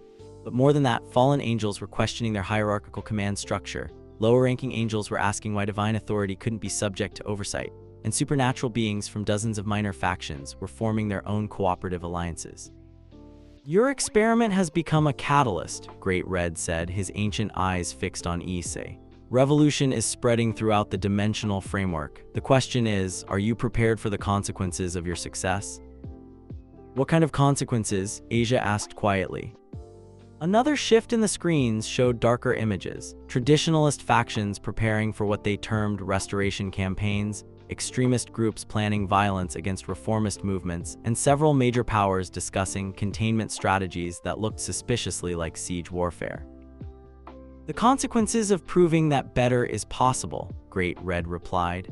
"Those who benefit from existing systems will not surrender their advantages peacefully. Your success threatens not just devil nobility, but every authority structure built on enforced hierarchy rather than earned legitimacy." Michael spoke carefully. "The divine system of heaven operates on principles of perfect hierarchy reflecting cosmic order. Are you suggesting this should be questioned?" "I'm suggesting," Issei said, his voice carrying new strength, "that any system that can't survive questioning isn't as perfect as it claims to be." The silence that followed was profound. In the space of a single sentence, Issei had challenged not just political authority but religious doctrine, and done so in the presence of beings who could erase him from existence with a thought. Azazel broke the silence with laughter. "I like him, direct, honest, and apparently fearless in the face of cosmic authority. It's refreshing." "It's dangerous," Surzech countered. "This kind of thinking leads to chaos, to the breakdown of order that has preserved peace for millennia." "Has it?" Kaneko asked unexpectedly, her quiet voice somehow carrying clearly through the space. "Preserved peace for whom? Because the devils we've rescued don't remember much peace in their lives." "Individual suffering is unfortunate but inevitable in any large system," Lord Bale interjected, speaking for the first time since arriving. "Perfect justice is impossible. The best we can achieve is functional order." "That's exactly the kind of thinking we reject," Meredith said firmly. "Individual suffering isn't the price of functional order, it's evidence of dysfunctional order." Great Red watched this exchange with what might have been approval. When the arguments died down, he spoke again. "The final test was never about governance statistics or political theory," he announced.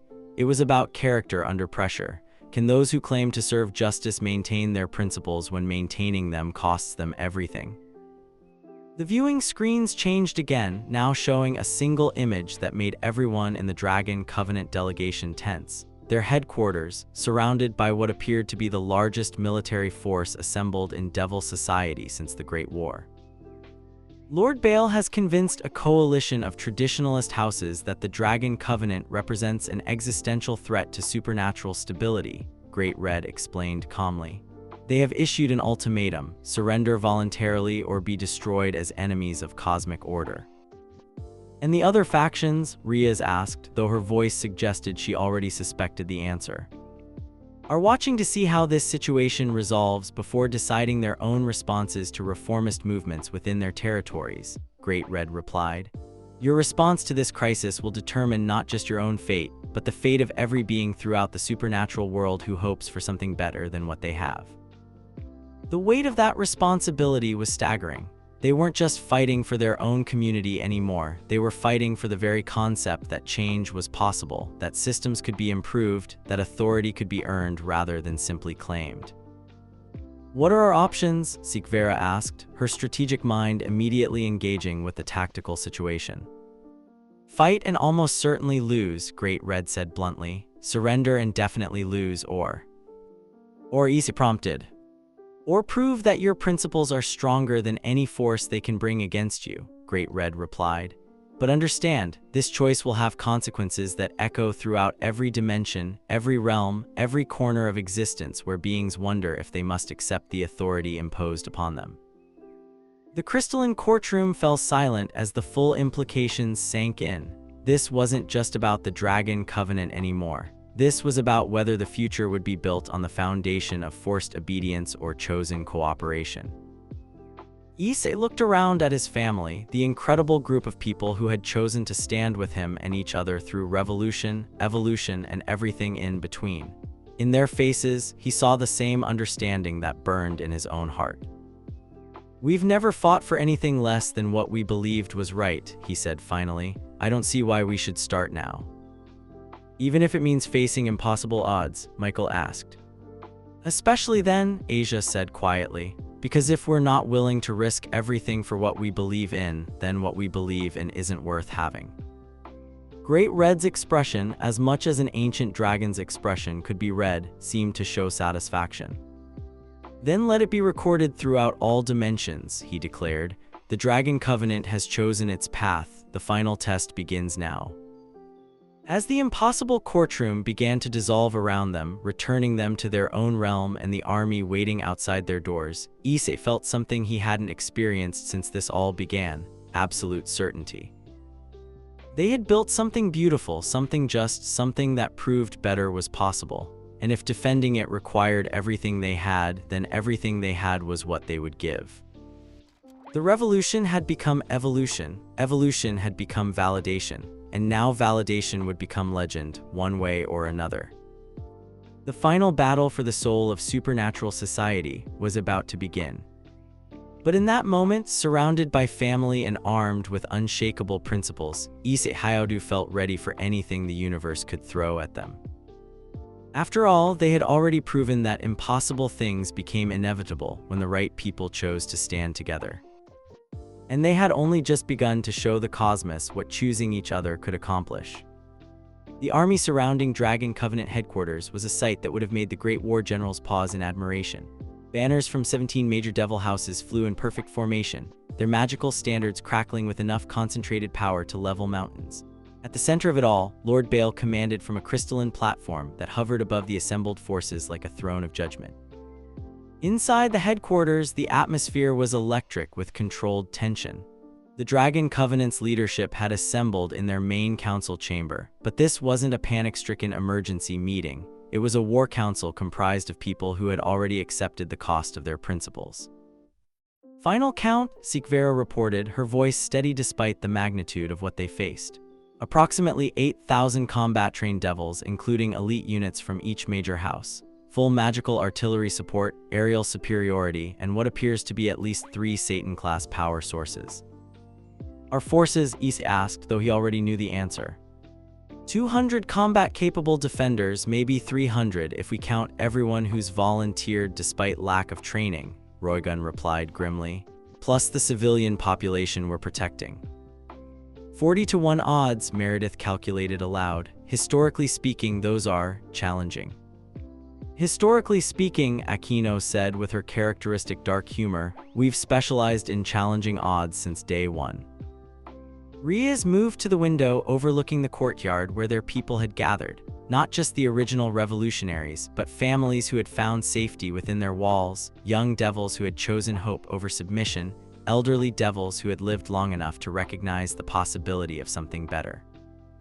"They're not here for the politics," she observed quietly. "They're here because this is the first place they've ever felt truly safe." "Which means we're not defending territory or ideology," Asia added, her gentle voice carrying newfound steel. "We're defending home." The communication crystal in the center of the table began glowing with incoming priority messages. Catalina moved to answer it, her fingers dancing over the control runes with practiced efficiency. "Multiple channels," she reported. "Surrender demands from Lord Baal, support offers from underground networks throughout the underworld, and," she paused, her expression shifting to surprise, "evacuation offers from the Norse faction. Odin is offering sanctuary for non-combatants." And Issei prompted. "I told him we appreciate the offer, but we're not abandoning our home," Catalina replied simply. Before anyone could respond, another voice filled the chamber, not through magical communication, but through the dimensional resonance that marked Great Red's direct intervention. "The coalition forces have issued their final ultimatum," the true dragon's voice announced. "Complete surrender within 1 hour, or they commence what they term restoration of proper order." "Any word from potential allies?" Sikvera asked, though her tone suggested she already knew the answer. "Michael has declared heaven neutral in what he calls an internal devil matter," Great Red replied. "Azazel is taking a similar position with the fallen angels. Most supernatural powers are adopting a wait-and-see approach." In other words, Kaneko said with characteristic bluntness, we're on our own. We've always been on our own, Issei replied, moving to stand at the center of the chamber. The difference is that now we're choosing to be. He looked around at the faces that had become more precious to him than life itself, the constellation of brilliant, principled, fearless individuals who had chosen each other and chosen a better way of living together. There's something I need to tell all of you, he continued, his voice carrying the weight of absolute conviction. 3 months ago, when this all started, I thought we were fighting for the right to live by our principles, but that's not what this is about anymore. What is it about? Rogan asked softly. It's about proving that principles are stronger than armies, Issei replied. That justice is more powerful than force, that a handful of people who genuinely care about each other can stand against any amount of organized oppression. And if we're wrong, Riaz asked. Then we'll be wrong together, Issei said simply, and maybe someone else will pick up where we left off. The communication crystal flared again, this time with an urgent priority signal. Catalina moved to answer it, then froze as she read the incoming message. What is it? Sikvera demanded. Message from inside the coalition forces, Catalina said, her voice puzzled. Multiple units are requesting permission to switch sides. The silence that followed was profound. Then Aquino began laughing, not her usual dark amusement, but something approaching wonder. Of course, she said, we've been so focused on the military aspects that we forgot the most important factor. Which is? Meredith asked. Choice, Asia said, understanding immediately. The soldiers out there aren't just following orders, they're choosing to follow orders, and choice means they can choose differently. Before anyone could respond, the magical alarms throughout the building began sounding. But instead of indicating incoming attack, they were announcing something unprecedented, a formal request for parley under ancient diplomatic protocols. Lord Bale wants to negotiate, Riaz asked, surprised. No, came a familiar voice from the chamber's entrance. I do. Everyone turned to see Sirzech Lucifer himself standing in the doorway, alone and without the formal regalia of his office. He looked tired, older than his apparent age, and something in his expression suggested he was carrying the weight of realizations he'd spent centuries avoiding. Lord Lucifer, Issei said formally, neither welcoming nor hostile. Just Sirzech, the Satan replied, moving into the chamber with careful, unthreatening movements. I come not as a representative of the devil government, but as someone who's spent the last 3 months watching everything I thought I understood about leadership prove inadequate. He took a seat at their council table without being invited, a gesture that would have been unthinkable mere months ago. The reports from your territory, he continued, his voice carrying a weariness that spoke of sleepless nights and difficult truths. The satisfaction indices, the crime statistics, the voluntary participation rates, they're not just better than what we achieve under traditional governance, they're better than what I thought was possible. And Rogan prompted, her violet eyes fixed on his face. And I've spent weeks trying to find flaws in your methodology, exceptions to your results, explanations for why this couldn't possibly work on a larger scale, Sirzech admitted. But the evidence is overwhelming. You've created something genuinely superior to what we've been calling civilization for millennia.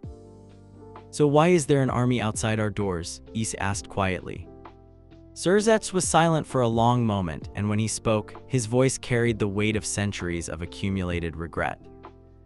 Because admitting you're right means admitting that every person who suffered under our system died for nothing.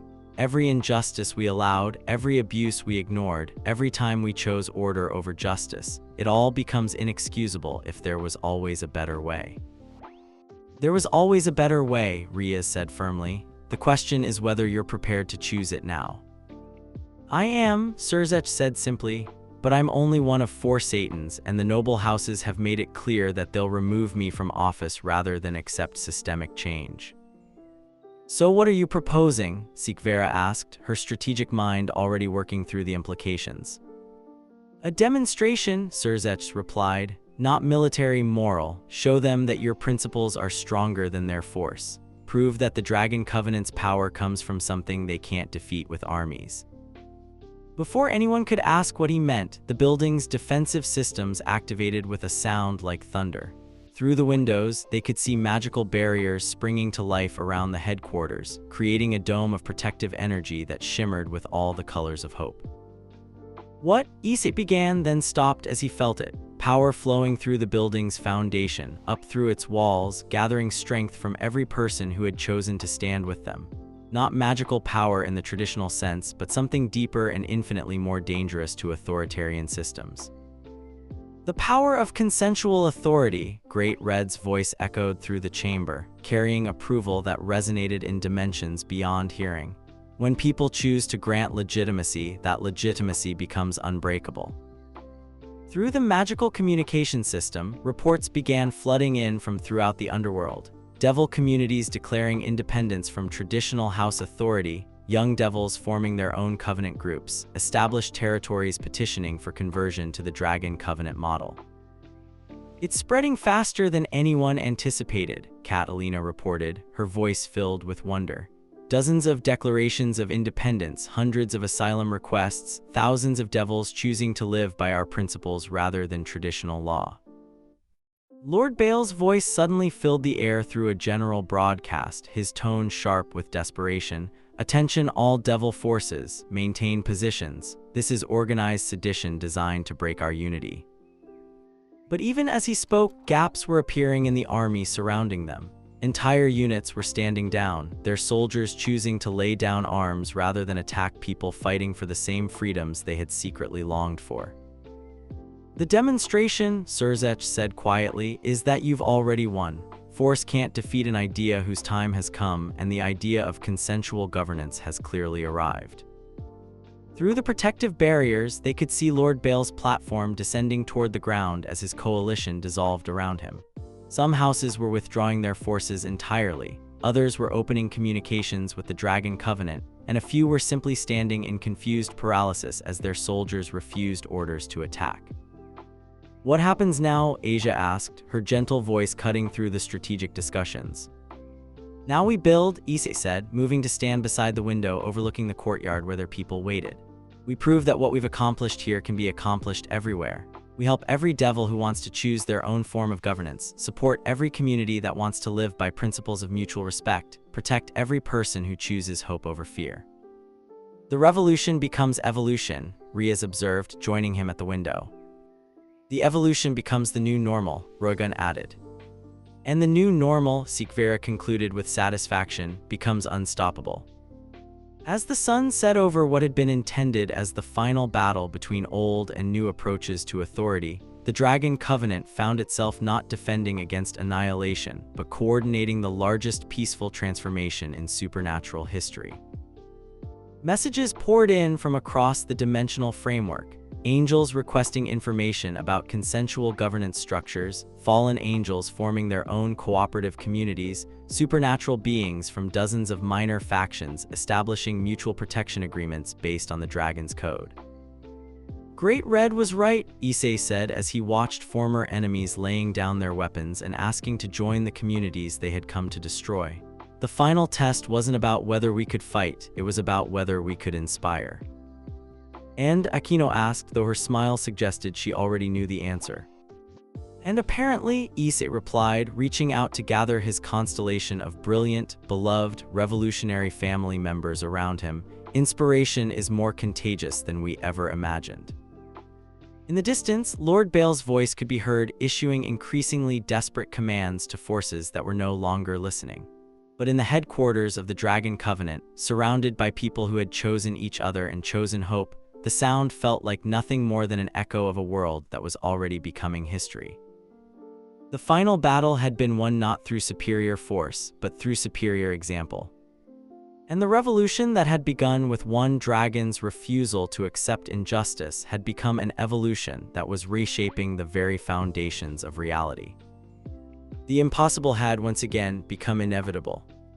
But this time, it was inevitable for everyone. 6 months after what historians would call the peaceful revolution, Issei stood on the balcony of the newly constructed Dragon Covenant Assembly Hall, watching the sun rise over a world that had transformed beyond anyone's wildest imagination. The building itself was a testament to their principles, designed collaboratively by architects from every supernatural faction. built with materials freely contributed by communities that had adopted the dragon's code, and powered by magical systems that drew strength from the collective will of its occupants rather than imposed authority. The morning briefing, Sikvera announced, joining him with a steaming cup of coffee and a tablet displaying their daily reports, though at this point, calling it a briefing feels inadequate. More like a celebration report, Issei agreed, accepting the coffee gratefully. What's the current count? 237 Devil territories have officially converted to Dragon Covenant governance models, she replied, her voice carrying quiet pride. 43 fallen angel communities have established cooperative leadership structures. 17 heavenly administrative divisions have implemented what Michael is diplomatically calling enhanced feedback systems. And the resistance?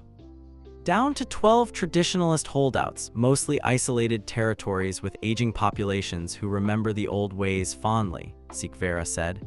Even they're seeing voluntary emigration as their younger generations choose to join Covenant communities. Through the floor-to-ceiling windows, they could see the morning assembly gathering in the main hall. Representatives from hundreds of communities, all arriving not through compulsion or political necessity, but because they genuinely wanted to participate in shaping their shared future.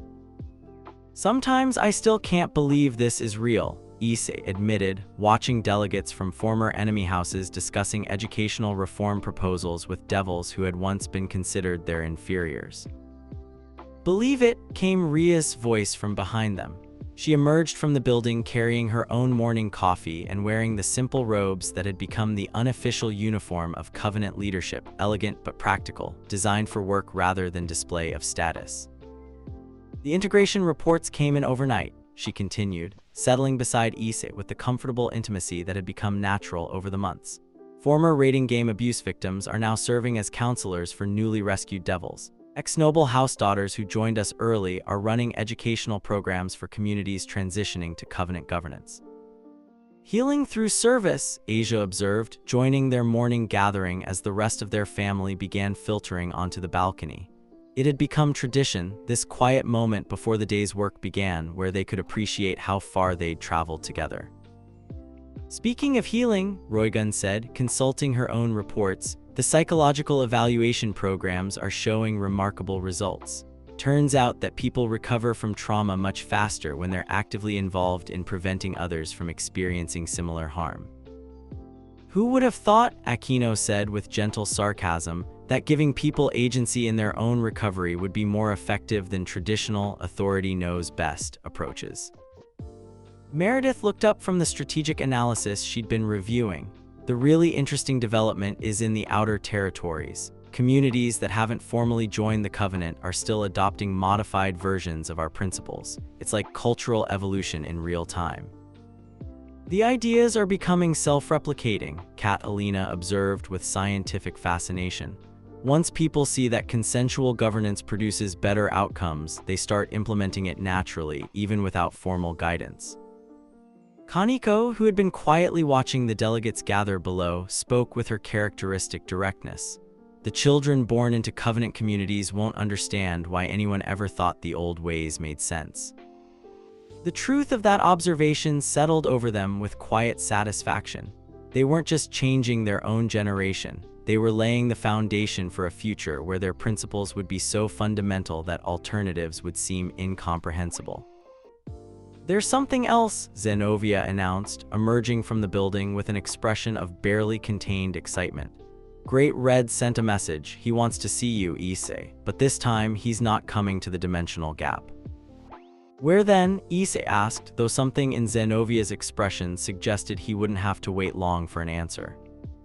The air above the balcony shimmered, and suddenly the massive form of Great Red materialized in the sky above their building. But unlike his previous manifestations, this time he wasn't projecting power or authority. He was simply visiting. Young dragon, Great Red said, his voice warm with approval, you have exceeded every expectation I held when we first met. We had good teachers, Issei replied, gesturing to include not just his immediate family but the entire community they had built. Yes, Great Red agreed, his ancient eyes taking in the scene of delegates from dozens of species working together below. But more importantly, you became good students. You learned that true strength comes not from power over others, but from power with others. What happens now? Riaz asked. We've proven the model works, we've helped it spread throughout the supernatural world, we've created sustainable systems for growth and adaptation. Where do we go from here? Great Red's expression, as much as an ancient dragon's expression could be read, seemed amused. Now you face the most difficult challenge of all, success without corruption. You must ensure that the Dragon Covenant doesn't become the very thing it was created to replace. The eternal vigilance problem, Sikvera murmured, understanding immediately.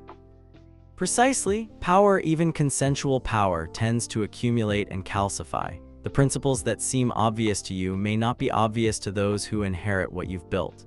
How do you institutionalize revolution? How do you make permanent change while preserving the capacity for future change? It was the question that had been haunting Issei's thoughts for weeks as their success became undeniable. They had proven that better was possible, but how could they ensure that better didn't become settled and eventually stagnant? We've been working on that, Asia said, pulling out a document case. The Perpetual Covenant Amendments, formal requirements for regular reassessment of our own principles, mandatory feedback systems from governed communities, and built-in mechanisms for peaceful evolution of our own structures. Constitutional revolution, Roygun added approvingly, the system that requires itself to be constantly improving or face dissolution. Great Red studied the documents with interest that seemed to span dimensions. Fascinating, you propose to make change itself a fundamental law. We propose to make adaptation mandatory, Meredith corrected, so that the Dragon Covenant can never become comfortable with good enough when better remains possible. And if future generations reject these requirements, if they choose stability over evolution, then they'll have proved that our system has failed and needs to be replaced, Issei said simply.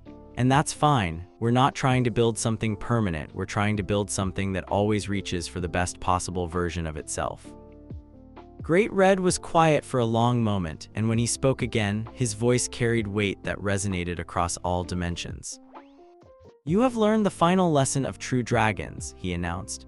That the greatest victory is not in conquering, but in creating something so beautiful that others choose to preserve and improve it. You have built not just a government, but a philosophy of governance that can outlast any individual or institution. Does that mean we passed? Aquino asked with a small smile. It means you have graduated, Great Red replied. The student phase of your revolution ends today. What begins now is the master phase, teaching others to teach others to build and rebuild and improve upon what you've started. As if summoned by his words, the communication crystals throughout the building began lighting up with incoming messages. Reports from new communities requesting guidance, updates from established territories sharing innovations, requests for mediation from groups working through the challenges of consensual governance. The Dragon's Code has become self-sustaining, Great Red observed, watching the flow of communication with satisfaction. It no longer requires your direct guidance to spread and evolve. Which brings us to the next question, Riaz said thoughtfully. What do we do with our lives now that the revolution has succeeded? It was a question none of them had expected to face. They had been so focused on building their alternative that they hadn't considered what would happen when that alternative became the new normal. We live, Issei said finally, looking around at the faces of the people who had become his world.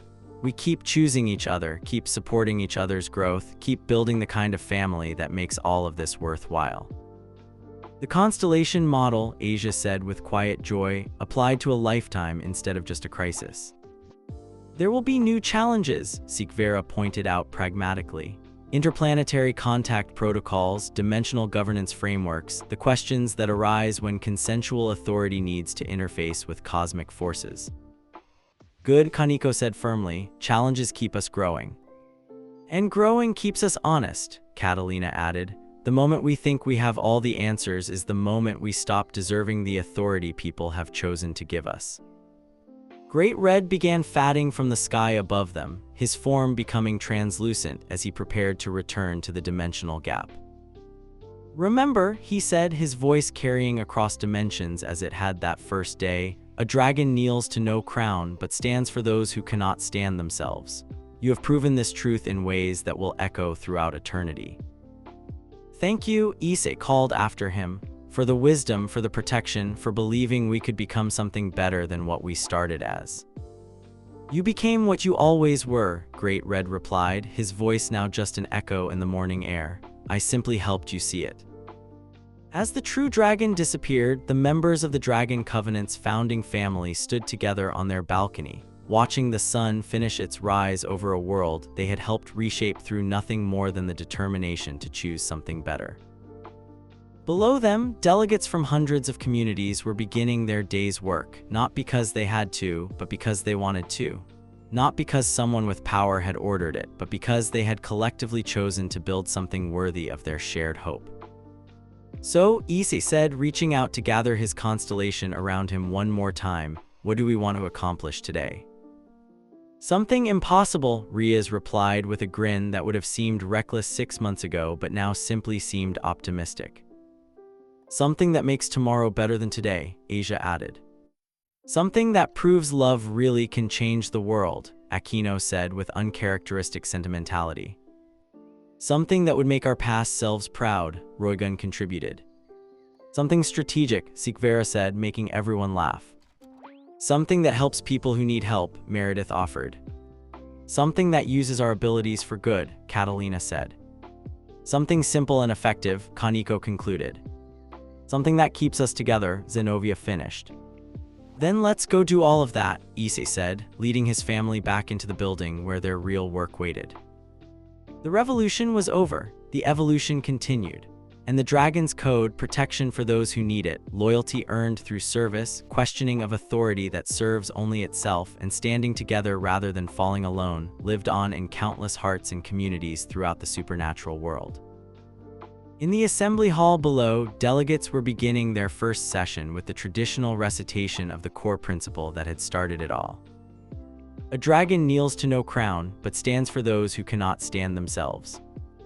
But as Issei looked around at his family, the brilliant, principled, loving people who had chosen each other and chosen hope and chosen to build something better, he knew that the real victory wasn't in the governments they had changed or the systems they had replaced.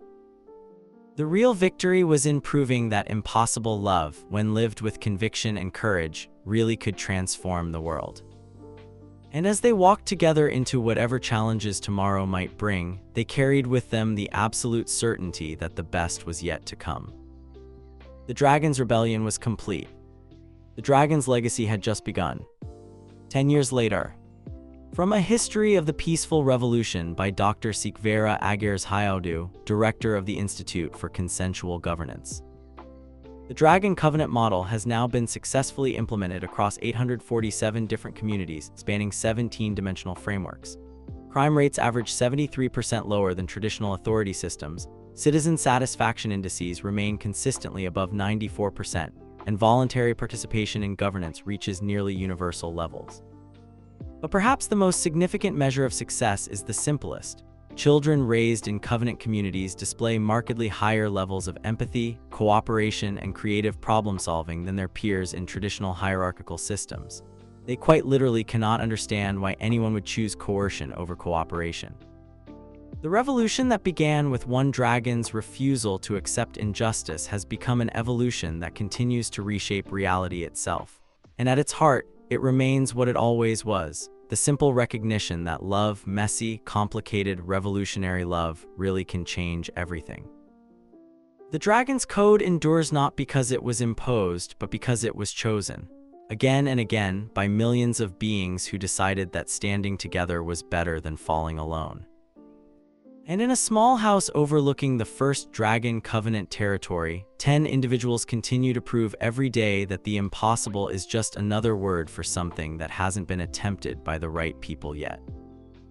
The family that started it all continues to choose each other, continues to grow together, and continues to show the universe what happens when love becomes a way of life rather than just an emotion. Some revolutions end with the sound of armies marching. This one ends with the sound of laughter, coming from a home where impossible became inevitable and stayed that way forever. The end. And there you have it. Issei went from a perverted high school student to a revolutionary leader who literally changed the entire supernatural world, all while building the most unique and meaningful harem relationship in anime history. The Dragon Covenant didn't just win their revolution, they evolved beyond it, creating a new form of society based on consent and mutual respect that spread across multiple dimensions. What was your favorite moment? Was it Issei's first confrontation with the devil nobility, the underground rescue operations, or maybe that incredible scene where Great Red gives him legitimacy in front of every supernatural faction? Drop your thoughts in the comments below. I read every single one. And hey, if you loved this deep dive into revolutionary romance, make sure you're subscribed because we've got more insane DxD scenarios coming your way. What other characters should get the Great Red Mentor treatment? What crossovers would you love to see? Let me know in the comments. Thanks for watching, and I'll catch you in the next one. Peace out.